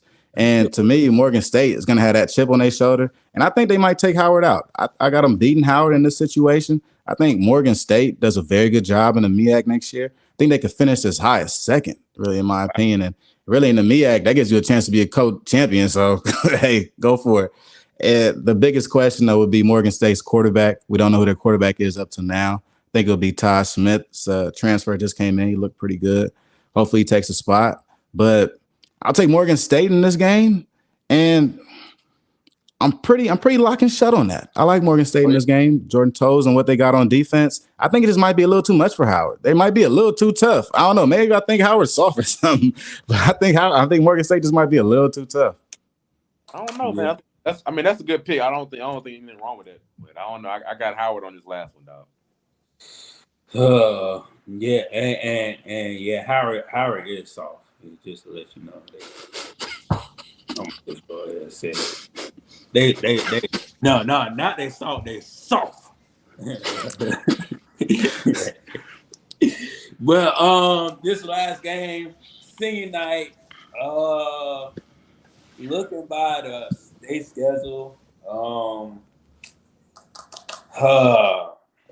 the way it may roll out. I mean, I don't see. They don't have a chance to win the championship this year. They may. It's so hard. I'm gonna go with. They got beat. Morgan State got beat 7-. I'm gonna go with Morgan State, man. I'm gonna go with Morgan State Bears. All right. I'm gonna go with Morgan State Bears. I'll take. Yeah. So, what's the final record? So where I'm at, hold up. Let me go. I got one more win than Kelly got. Yeah, 1-3. I think mine's in those switchings is flops because before I thought I was going 6-5, but I ain't gonna lie, that Morgan State game just flipped me. I think I got them 5-6 for Howard this year. Which I mean, to be honest, that still wouldn't be a bad year for Howard, knowing that they only have 6 games. 6 teams within their conference, so a lot of those losses don't even count against them. Right. But I got them, I think 5-6. Yeah. So I mean, I got them 6-5. I got them 5-5. I'm gonna do 5-6. Yeah, 5-6. So it was really that last game that changed me then. Okay. Yeah. It definitely tipped us. Jerry, what did you say? I said I'm 6-5. Okay. Okay. And really what happened on my schedule, I'm just looking at it now. After the Norfolk and Delaware State game, I have Howard falling off a cliff essentially in the losing to South Carolina State, losing to Central, then losing to Morgan State, lose 3 straight to end your year, which would be really, really devastating to a team that has come in with a lot of high hopes and coming off a MEAC championship. It would, things wouldn't be looking good. Yeah. Things would not be looking good. Great, I don't know. That's a lot. I mean, but when things come, man, it tends to repeat itself, man. So I don't think that's far fetched for you to even say that. Yeah. But Howard, we hope for the best. shout out to Curry and the golf team. They doing their thing. And shout out to Jordan Brand for the basketball. They doing their thing. You know what I'm saying? Oh yeah, and shout out to the rugby team. Howard got a rugby team. They Hold went Right on. on. They went Right on. undefeated in that little thing. That's the only right now. That's the only thing that's looking good for football is the rugby team. You You forgot know what I'm one. saying? Forgot one. Don't yeah, the men and the women's. You forgot one, Ryan. You forgot the swim team now. Oh yeah, the swim team. We shouted them out last week. You know what I'm saying? They everybody doing their thing besides football. Like I mean, what you mean? They Football did their thing. Don't do that. MEAC champions, man. Then We just think they're gonna be weak. No, co-champ, just like that bubble. Everybody say the bubble don't count. Co-champions don't count. we done a lot of coaches, though, dog. Like, if I'm not mistaken, South Carolina State was a co-champion. If it's not too long ago. Well, I don't count that either. I don't count co-champions. I count who went to the Celebration Bowl. And North Carolina Central went to the Celebration Bowl. God dang it, they the champions. That boy Ron said he ain't code nothing. No. Champion. That boy ain't no co-parenting. He by himself. No. Shoot. We became one. If we gonna be parenting, we doing this thing together. Yeah. Sure, talk about togetherness and the long running of Alcorn and Steve McNair. See, that's a program that you can put your back on. That's a program that you can say they got something together. That's a program they don't put the spring game on their schedule. Look at that. They doing some good things. They is doing some good things. Let's get to that. Yeah, definitely. Now, this first game, woo. Yeah, that's a tough one. That's a real tough one. One of the money games. Yeah, man. Yeah. Somebody gotta get paid. Always get paid. Definitely. But I can say this. I don't know. I feel like they're going to be competitive until probably third quarter. That's how I feel. Because everybody know how the depth of other teams, especially D1 teams they have. So I think depth is going to get to them. It's going to be a competitive game from the start. But, when the game lasts on and on and on, it's just, Mississippi Golden Eagles, they're going to turn it out on them. That's an L for me for that first game. Yeah, I think so, too. Yeah, and I agreed. I don't think they can win this game. Southern Miss doesn't score that many points, but Alcorn's also a team that traditionally doesn't score that many points. Don't really see a room for an upset here. I think Alcorn said just be starting their season off, and maybe they'll play a hard-fought game. Hopefully we see a game like how Alabama A&M played against, I think, Troy last year. They went to Troy, held Troy down for like 2 or 3 quarters. They look decent. If we can see a performance like that, I think that'll be a win for Alcorn. But 0-1 nonetheless. Right. Yeah. Definitely. Then they got F. Austin. And they go down to Texas. Game on ESPN Plus. What you think about this, guys? F. Austin. I like F. Austin, man. I've always been a fan of that program. So I honestly think they're gonna take an L in this game. Yeah. All right, go ahead and take Alcorn, man. I think this will be their first win. Last year, they had a very good chance of beating Stephen F. Austin. They, not having a punter or kicker last year really hurt them. And really, a couple turnovers changed the whole game. They were winning the game by 14 points with 13 in the third quarter. And this was one of Stephen F. Austin's best teams, in my opinion. We're talking about quarterback and Xavier Gibson down at receiver. Just going to Texas for this game is going to be difficult for Alcorn. Well, I think Alcorn could put them on notice and really get a good SWAC win, out-of-conference win early in the season and get things going, because the next week they got coming up against PV is no slouch either. I think the Stephen F. Austin win would be good for morale for the team. Yeah. I agree. It'll be good for that team. I can't see them pulling it out on them. I mean, even last year you said it was a good game, man, but honestly, I felt like Stephen F. Austin really played worse than what I thought they would play.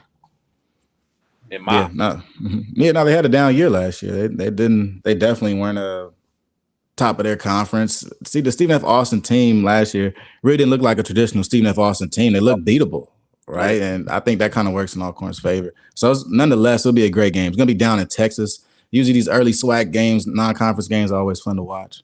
Yeah, definitely.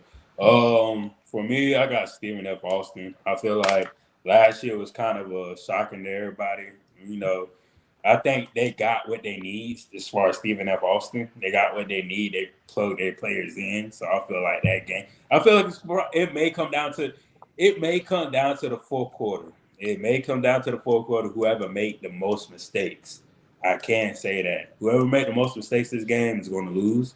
So, but my bet is Stephen F. Austin. So that'll be for me. It's 0-2. Next game they got Venice. I'm gonna just go ahead and say this: they are going to beat Venice. I feel like they're going to beat them.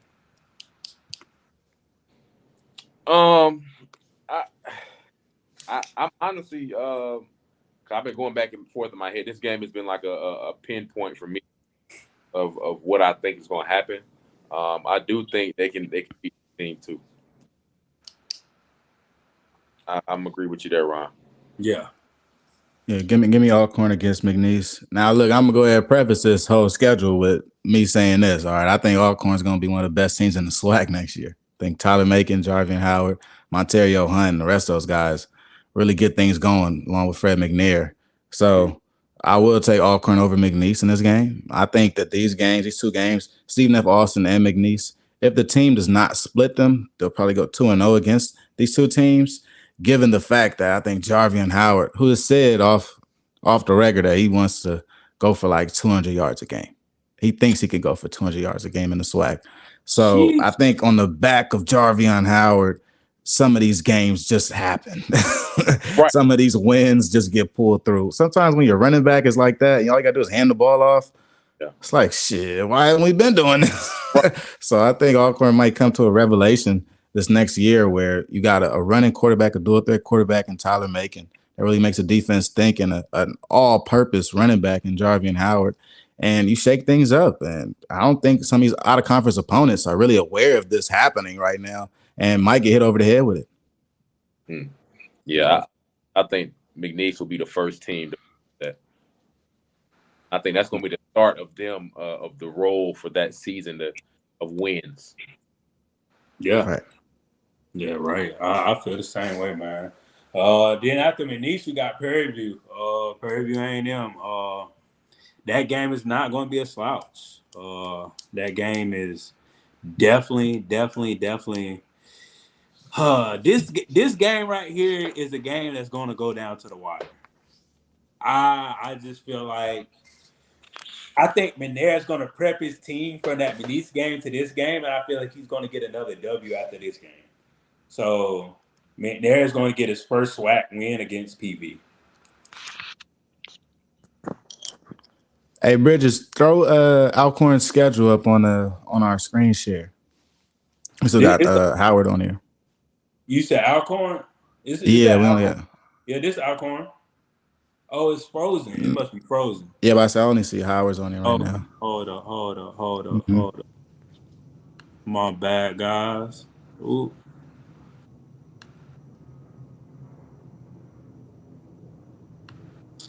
But even just talking about Prairie View A&M now, this Prairie View A&M team, another team I'm very high on in the SWAC. I think Prairie View A&M and Alcorn State are go toe-to-toe for the king of the SWAC West. I think the SWAC West is dependent on Fred McNair and Coach Bubba McDowell, without a doubt, because Prairie View A&M does an exceptional job of running the ball. They just bring in a 1,000-yard rusher from Mississippi Valley, Caleb Johnson, to come in at running back. You bring back your quarterback, Trayvon Connolly, who honestly, to me, looks more like a Wildcat quarterback, but it works so well in this offense. They are dominant on the ground. And in today's age of college football, we don't see many dominant teams on the ground unless they're more old-fashioned, I would say, where your schemes look more like Wisconsin. We're talking I formation. We're talking about slower pro sets, older pro sets. But now, in the inside zone run scheme, Prairie View A&M has found a way to dominate teams on the ground, and they return their quarterback. Yeah, I agree, man. When you got a dual threat quarterback like that, man, with running back to compliment him, man. It's a hard offense to stop, and it makes it a lot easier on the quarterback to get the ball out in passing situations when they have to pass it because they know how dominant they are on the run. I do think this Prairie View team will be, arguably one of the better teams on that side of the SWAC. But I don't think they're going to be, I don't think they're going to be the winner of that side of it. But they're going to be have a better season than last year. Yeah. Who you got in the game? Did you pick PV, Jerry? No, I didn't. I actually picked Alcorn. Okay. So yeah, I'll side with you on that. I definitely think Alcorn can win this game.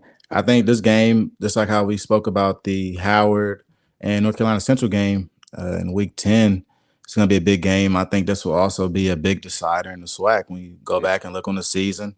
This game between Alcorn and Prairie View A&M, the first SWAC game of the season for Alcorn, could be one of the biggest games when you look at the SWAC West and how it'll be determined, just given the fact that I think Alcorn will end up going on a run, and also feel like Prairie View A&M is a very hard team to beat. So having them both in the mix this early in the season, you really understand how big this matchup is. And really, I wouldn't say it will determine anything later in the season because we got to see three teams knotted up and tied up in the SWAC all the way up until Week 12 last year. So who knows what's going to happen. But if we're thinking about unraveling this thing a little bit early, if Alcorn can win this game against Prairie View A&M this early in the season, they are now in the driver's seat in the SWAC West. So I got Alcorn winning it. Yeah, I'm kind of agreeing with you there, man. Alcorn, I think they have a big year ahead of them.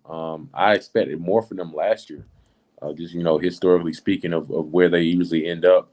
I expect a lot more last year, so I don't see them having 2 years in a row. It's kind of like the South Carolina States of they're not going to be a bad program. Yeah. So yeah, definitely. So I guess we all in agreement with 2-2 right now. They 2-2. Well, Kel's got them what? 3-1. 3-1. Yeah. I'm 2-2 though. Yeah. All right. Then we got the real estate agent. Well, the real estate agent up. He played defense in the NFL too, so we can't leave that out. But one of the best defenses he had, one of the best defenses in the SWAC, going against one of the best defenses. This game is going to be tough. This game is going to be in Alabama too. And for me, I feel like I'm going with the defense. I'm going with the Alabama State team. Wow. Yeah. I see this game kind of like the FAMU Alabama State game last year. It's going to be low scoring, and it's going to wait until the end of the game. But I think Alcorn is going to take – I don't know, man. I really have high hopes for this Alcorn State team. I think they're going to beat this Alabama State team, man, honestly, because I'm not too high on Alabama State's offense. Their defense, their defense is great, but if you're scoring that many points, man, I'm not going for it. Gotcha. Yeah, give me Alcorn in this game. To me, on my schedule, this makes Alcorn 4-1. I think the certain deficiencies that Alabama State has on offense is something that's going to trouble them in a matchup like this, where Alcorn State does return their pretty much entire front seven other than Claude and Chairless. They're going to have a great game on defense, and so is Alabama State. Don't take that away from either team, but I think who that hurts in this situation is the Alabama State quarterback, Demetrius Davis, a guy that I think is more of a volume guy and has really been kind of handcuffed a little bit under the term of being a freshman. But in a game like this, Demetrius Davis is going to have to win this game. I think we saw last year in a very, very high-intensity game against Jackson State between Alabama State and Jackson State. The difference was the quarterback at the end of the day, was the throws that Shedeur Sanders could make versus the throws that Demetrius Davis could make. And this situation, I think, will come down to a great defensive battle. But offensively, what can each team provide and help out with their defense with? And still with Jarvian Howard and Tyler Macon on offense, I think Alcorn State always has a chance. And the fact that they do run the ball well works as a good deterrent for Alabama State offense, certainly still trying to get things going in year 2 of Demetrius Davis's reign. So to me, Alcorn State can control this game. And if they do control this game, it should be an easy win. It might be a low scoring affair, under 30 points. But I really can't see Alabama State pulling out a win, and they're going to make huge strides on offense to make me think different. Definitely agree with y'all guys on that, man. Both of you guys. Shoot, this game right here, man. This game is definitely a head scratcher. Yep. Yeah, definitely a head scratcher. Here we go. Talk about the G. Yes, sir. No, not the G. It's the G5 now. It's the G5. Better living, homie. Better living. Yeah. Shout out to you, Jackson. Yeah, cause you gotta think about it. They was eating cereal and milk and they didn't have pads and all this stuff. Now they huge and eating good, living good. Everybody got an iPad. They can watch plays and study now. You know what I'm saying? So this is a trap game for real. I think this game is probably so far. This will be the best game that they're gonna have so far. This one, review. I'm torn between the two of which one be a better game to watch. But I do think this is going to be a great game to watch. It's going to be scoring from both sides, both teams. But I don't know, man. It's going to be tough to choose to win it. This is, I think we're getting into trap game territory. When we start off the season playing against the first 5 games against such formidable opponents, such great opponents. We're talking about all 5 of these games could go either way for Alcorn State. This is probably the first game Alcorn State will be favored in, like completely favored to win this game. And I think that does kind of lead to trap game territory. So for Grambling, what I will say today, I'm going to go with Alcorn. But after Grambling's spring game and we get to see who's going to be the quarterback, whether it be Julian Calvez or Miles Crawley, that'll really make the distinction to me whether Grambling is going to be ready for this game or not. I think Miles Crawley is kind of the guy you go with if you're thinking about winning this year and not trying to still develop another quarterback. So I think that Alcorn State can go ahead and overcome that trap game and win this.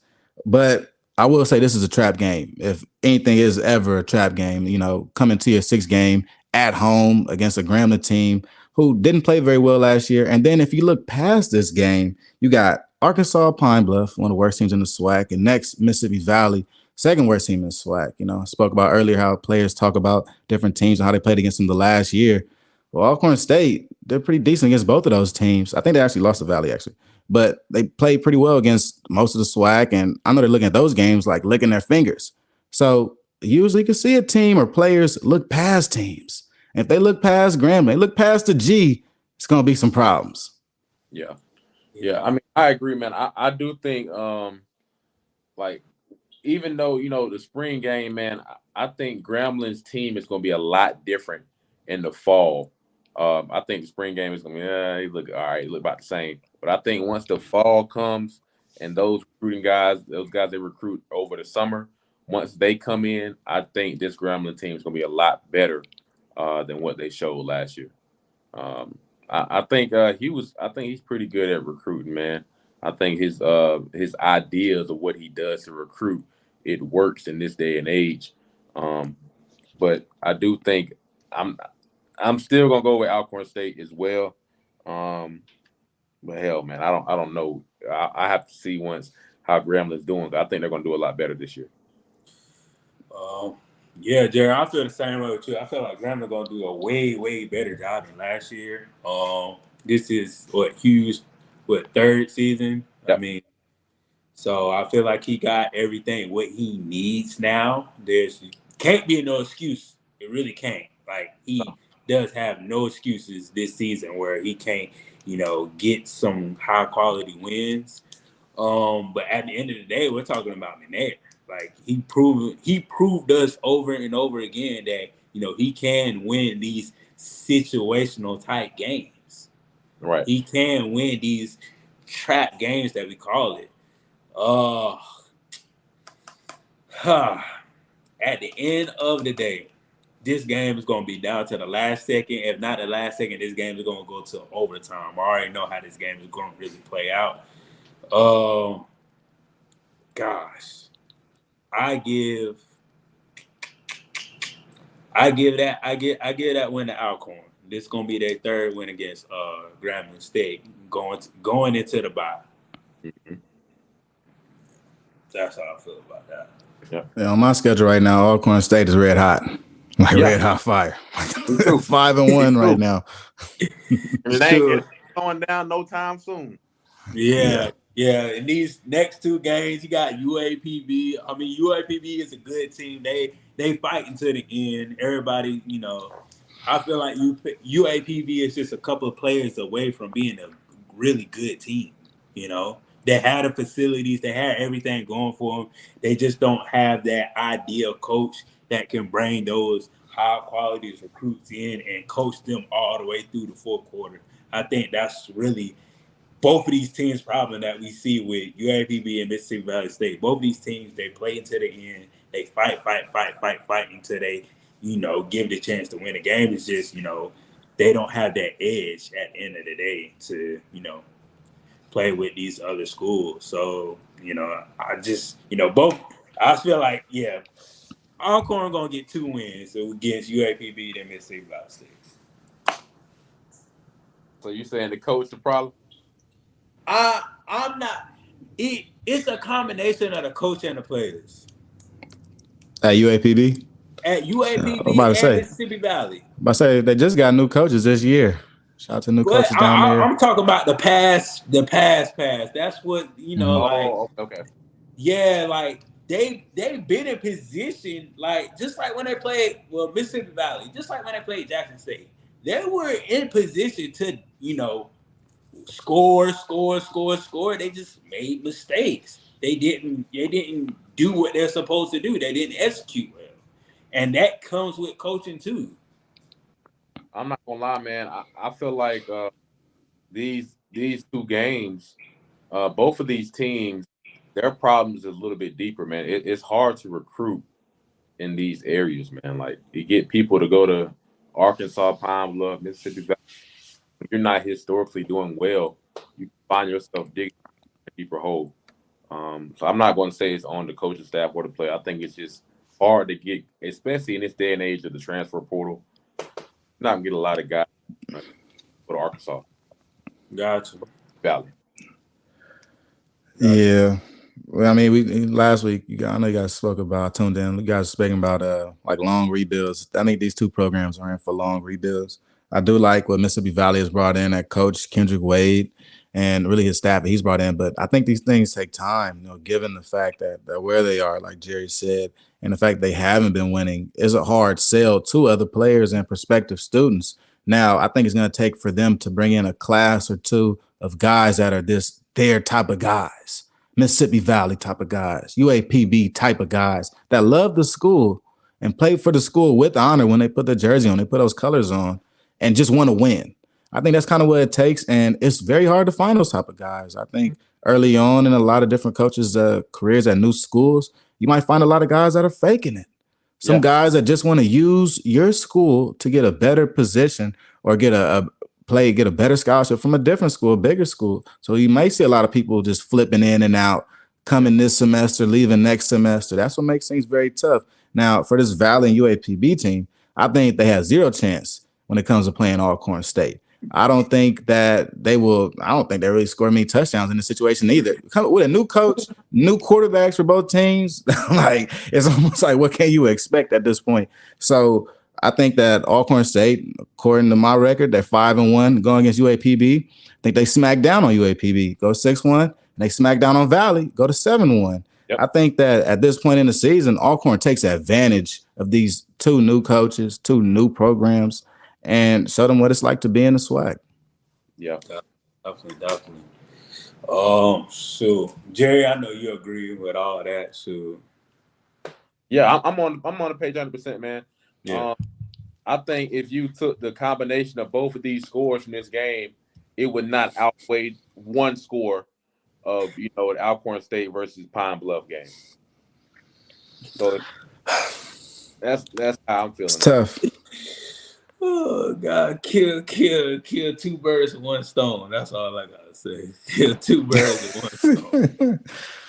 Sure, but this next game right here, here we go. Alcorn got a pretty good schedule. They got Southern, Mm-hmm. Southern. They got Southern. Now, the Southern that I know with Eric Dooley, he's supposed to be an offensive guru. That's what everybody said. I don't know. I think he hard headed because he had one quarterback that was in that wasn't supposed to be in, and we saw the difference against Jackson State. But at the end of the day, he has a different quarterback. He has a quarterback can actually throw the ball that can make completions. That was a big thing last year. The quarterback really couldn't make completions like that. So, what are you guys looking into this game? You have Eric Dooley, you have McNair. This is a tougher game, man, to predict. I do think with the new quarterback they got in, man, because just watching him play against certain teams last year when he got in after the sub was made, like he was just not that bad, man. He's actually a pretty decent quarterback.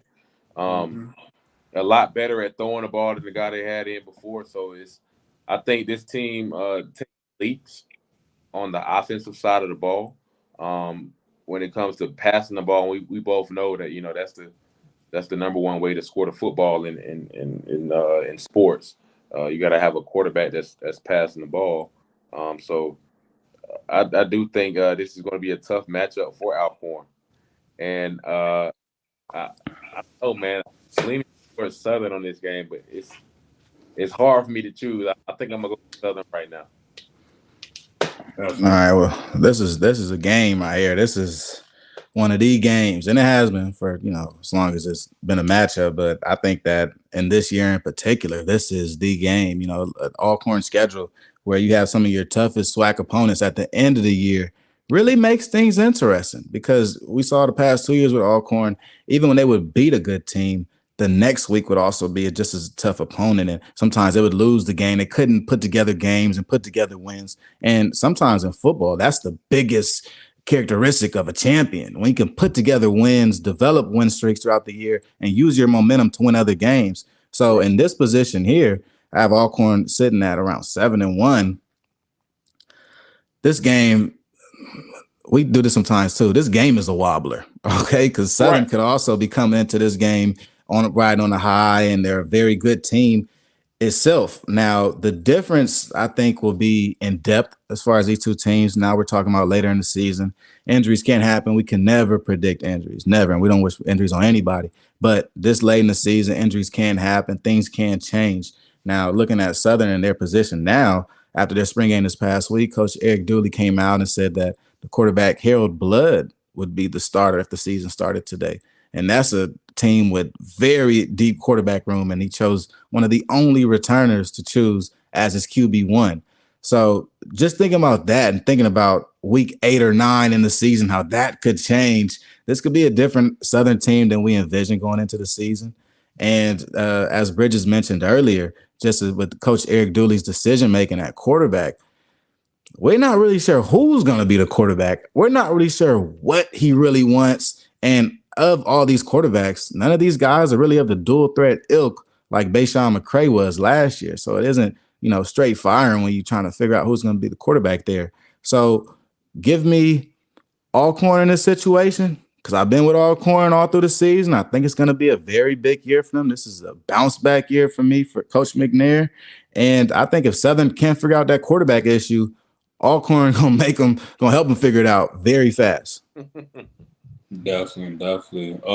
Same here. Like, I feel like Coach Dooley gonna probably be stubborn like he was last year. And I feel like this game is gonna go to the fourth quarter. It's gonna be close, and quarterback play for Southern is really gonna mess them up at the end. And I feel like Alcorn is gonna come out on the top of this Southern team. Definitely. So, I got them boys doing a lot of winning. You do. I got them doing a lot of winning. But this game right here, Andrew Body. There we go. Quarterback that is a dual threat quarterback that can be mobile and can throw that thing. It's just the question is, what Andrew Body are you going to get? Are you going to get Andrew Body that coach is in the line with? Or are you going to get an Andrew Body that coach is not going to call the right plays? That's the big question. I think this year, man, Andrew Body does a lot better than last year. He's had a year he had that last system, and it's like he has to get better. Especially at the quarterback position. And I think it's very important to watch what he did last year and not make the same mistake twice. So I think he get better, man. But I do not see that team beating this Alcorn State team. So they're going to have a great season, but it's just not going to be better than Alcorn State. So I got Alcorn State winning that one. Gotcha. All right, well, go ahead, cue up the trap game music. I think this is probably Alcorn's second trap game, even going from that Grambling game, given the fact that Jackson State is the next week. It's going to be Jackson State senior night. It's going to be the last game for some of these seniors that decide to come back and guard the yard. So that's a big game for Alcorn and thinking about in perspective. But as you said, Jerry, I think Texas Southern could actually be a much improved team. And even if they aren't not a very much improved team, I would take the Andrew Body plus 8 games throughout this season up until this point in his development after 8 games against this Alcorn State team. I would take Texas Southern in the trap game at home against Houston, the second to last game of the season against Alcorn State. I think this may not even hurt Alcorn State chances of winning the SWAC championship or going to the Celebration Bowl. It could be just only a minor chink in their armor, but I do see an Andrew Body-led team late in the season in Houston with the crowd on their backs, winning possibly an overtime or late game against Alcorn State. Now, I'm not that lofty on Texas Southern throughout this season, but I do believe that Andrew Body's development will increase during this year, and we'll see the best Andrew Body will get in collegiate form this year. Yep. Definitely. I got Texas Southern. I just feel like this year they're going to do way better than what they did last year. I mean, you got a quarterback that's coming back, and you should have everything prepared for him every game. I don't know. I just feel like this Texas Southern team can beat the Alcorn team down the stretch. They could, just because of the quarterback play alone. You have somebody that's athletic like that can throw the ball, that can make completions, and that can run the ball. So I just feel like he's going to carry the team on his back, especially in Houston. I got Texas Southern, man. And this last game right here, Jackson State at Jackson senior night could be, SWAC championship. Could be a preview of the SWAC championship. Could be. I'm gonna let you guys go first, man. I don't know about this game, man. Honestly, man, I have a different opinion about Jackson State. A lot of people, well, I don't know. It's not that different. I don't think they're gonna be that bad. I don't think they're gonna be that bad. They lost a lot of people, man, but they've also gained a lot of people too. A lot of people were saying, well, lost Dion, they lost, and we just had a guy saying he was transferring last week on the show, Wilkerson, but they recruit very well. And a lot of these pieces that they lost, they will be gaining back, if not better players, in their recruiting. So I do think this Jackson State team will be the team to beat this year. Also, I mean, they're not going to be as strong as last year, of course, but I do think they're still going to be on the downfall, but still having a great season. So I do see Jackson State beating this Alcorn State team. Well, yeah, there's plenty of questions on Jackson State. Not really sure if I want to get too deep into him, but I do think Jackson State will win this game against Alcorn. I think at the end of the season, this is a very emotional game for Jackson State. And unfortunately, I don't think Jackson State will be playing to go to the SWAC championship. I think these players at this point in the season will understand this is their last collegiate football game until the All-Star games come around, and they're going to take it as such. I think this Alcorn State team will be completely in the driver's seat in the SWAC, heading into the SWAC championship against, might I say it, Florida A&M. And at this point in the season, as much as this loss in the Soul Bowl may hurt them, it doesn't hurt them in the standings, and it won't hurt them on their championship run or in their journey to the Celebration Bowl. 2 wins, 2 losses late in the season, and the only conference losses I have them getting late in the season necessarily won't hurt Alcorn so much to the point where I think this team will still be looked at as a winning team, could go into a SWAC championship, run the table, go to Celebration Bowl. But I do see this Jackson State game being a very difficult game for Alcorn so late in the season. The middle part of this Alcorn State season is really based on a lot of home games. You got 5 home games and 2 away games smashed in between a 7-game span. At the end of the season, we're traveling. You know, you go to Houston and Texas Southern, then you go to Mississippi the next week to go play Jackson State. And as much as Jackson State may not be too far from Alcorn, that home stadium down there at Vets is different. And these players at Alcorn have played there before, and they understand how different it is. And I think this might be one of the most electric stadiums in NCAA football. Going there the last week of the season when all the families and friends come out might not be the best idea for Alcorn State. Give me Jackson State to win that last game of the season. Yep. Oh, shoot. I'm going to go ahead and say it. They're going to lose this damn game. Who? Jackson State. They're going to lose this game. They're going to lose this damn game. What's going on, man? You got to tell us what's going on in your head. Everything relied. I mean, it's going to be a new offense. I know that. But my thing is this.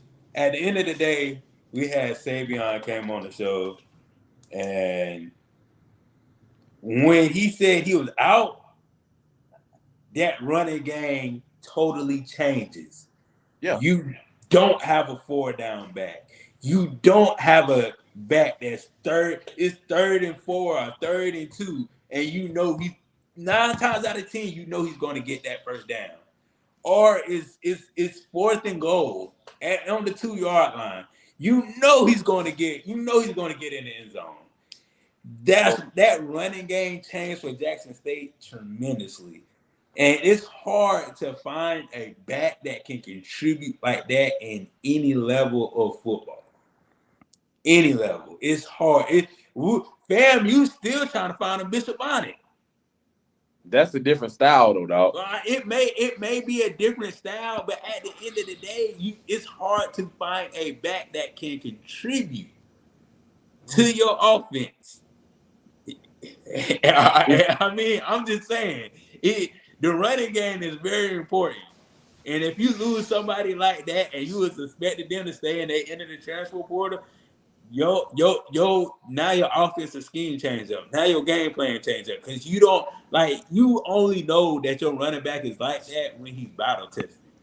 When you know, like, okay, I can rely on this dude every down. I can rely on this dude when it comes to 3rd down. I can rely on this dude when it comes to 4th down. That's my thing. That running game just changes the whole thing, and I feel like Alcorn can come in and take advantage of that and win this game. I'm gonna have to disagree with you there, Ron. Being that that's the position I played in college, man. I think that position, not taking anything away from Savion, he's an amazing athlete, but the position of running back is I think it's easy to replace. Not saying his game nor his style is easy to replace, but I think getting the point across of a successful play of following your block is easy to replace. So you can get a guy to get the job done. I don't think that's hard, but it is hard to replace Savion. But somebody that's serviceable, I don't think that's hard to replace. Yeah.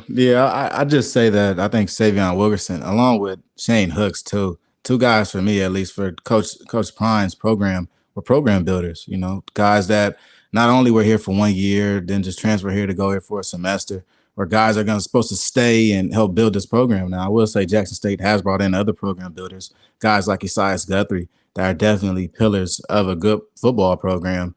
But, I will say losing a 4-down back does hurt. I don't think it hurts them so much in this Alcorn State game as it relates to them, but I think it is an indictment on the season coming up because as a new coach, I think a lot of new coaches like this, being able to lean on your veteran running back or returning running back. I think just having a stable running game and understanding that your starting running back will not only follow his rush lanes, he understands his plays, he can catch the ball. He is looked at as one of the best running backs in the SWAC. Losing something like that, I mean, as replaceable as a running back is, Sivion Wilkerson's contribution to Jackson State is almost irreplaceable, I will say. Just given the fact that he was such an all-around guy, and it was more like just when in doubt, give it to Sivion. And I ain't gonna lie, this whole offseason has kind of been a little in doubt to me on the Jackson State team and how their player performance will be. And Sivion Wilkerson, to me, was that one shining light. It was really surprising to see him hop into the portal. Yeah. I mean, what I can say, to kind of rephrase what I said, Savion is hard to replace, but the position of running back is replaceable. Right. That's what I said. Gotcha. But as far as me, I got them boys Alcorn at 7-4. That's what I got them. Right? That's exactly what I got. And we looking at 2 losses. Well, no, I got 3 losses on here, so that'll make them 8-3. 3. Okay. Yeah. 3 ain't bad. 3 ain't bad. 4, 5, 6, 7, 8. Yeah, 8-3. 8-3 SWAC championship though.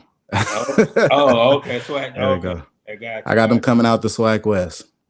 To be honest with you, they looking like the team that's gonna probably be in that championship, man. For real. Oh yeah. On the championship game, yes. Celebration Bowl, I'm not in that same boat. Yeah. It'll be a fun Celebration Bowl. I think that having Alcorn State back in the Celebration Bowl will be a little fun. Might add a little nostalgia. Nah, I'm good. We see that long enough. Nah, I think what I want to see is a Mega Psi Phi. Oh man, sure, but man, this is a good show, man. This is the second show we went over 2 hours. We really don't go over 2 hours, but Kels, let the people know where they can find you at, man. Because I know you got a channel. I know you got everything going on for you with HBCU thing. Let the people know. Yeah, for sure. Follow me on Twitter and Instagram at Kelly Flicks. I'm on there always giving my opinion about stuff that I shouldn't be giving my opinion about, like football. Go ahead, check in with me. Different reels. I go live on Instagram, and then also on the YouTube side, Lace Up Podcast Network, man. That's where you can find the rest of my lives. We got the Bet on Black show where we bet on only Black coaches. We do that every Friday. Don't forget to tap in with us. We'll give y'all a parlay of the week. Last week, our parlay did pretty well. We bet on a couple women's basketball teams, and we bet on XFL. So tap in with us, man. Quick little parlays, $20 parlay, bring out 150, bring out 500, 600, whatever you want to do with it. We're going to keep this going throughout the season. Right now it's basketball season. We'll keep it all the way going through the fall. So don't forget to check me out on Bet on Black. Definitely. The pre-snap read is going to be betting on grandma cooking. What grandma cooking best. That's what we parlaying on right there. Grandma cooking, goddamn. That's right. Top in mind. Yeah. Jerry, what you got going on, man? What you got going on? Hey, man, I'm looking to go back home this weekend, man. See the fam, man. I ain't been back home since I don't know how long, man. So looking forward to that, man. Ain't nothing else really going on, man. We got the spring game coming up, so it is a charge. Spring game. That's good. Good on y'all, man. We may not like we don't need your money, but we sure do love it. I'm gonna tell you, we don't like change a lot, Yeah, we don't like the money that rattle. We like the money that fold. Fam, you like that money. Rod to speak. I want to talk about that type of change, but we can go with that. Yeah, we like the money that fold, them checks and them dollar bills. We like the money that fold. We don't like the money that rattle. You know what I'm saying? But if you give it, we'll put it a part of. We'll put it over there with the rest of the money. I got a couple of things coming up. Going to be at the spring game, FAMU spring game. Nice. We're going to be on here every week, man. Check us out. Please subscribe to the Bridges on Top channel. Please follow Priest Not Read on IG and Twitter, man. If you hit me up, I'll definitely hit you back. And, y'all be good out there, man. And R.I.P. to Kofi. He had his funeral last week. It was good. Family band played for him and everything. It was a good going away ceremony for him. And just make sure you call your loved ones. Make sure you keep them tight. Make sure you keep them close to you. And y'all be good in YouTube land. Peace out. See you guys later. Peace.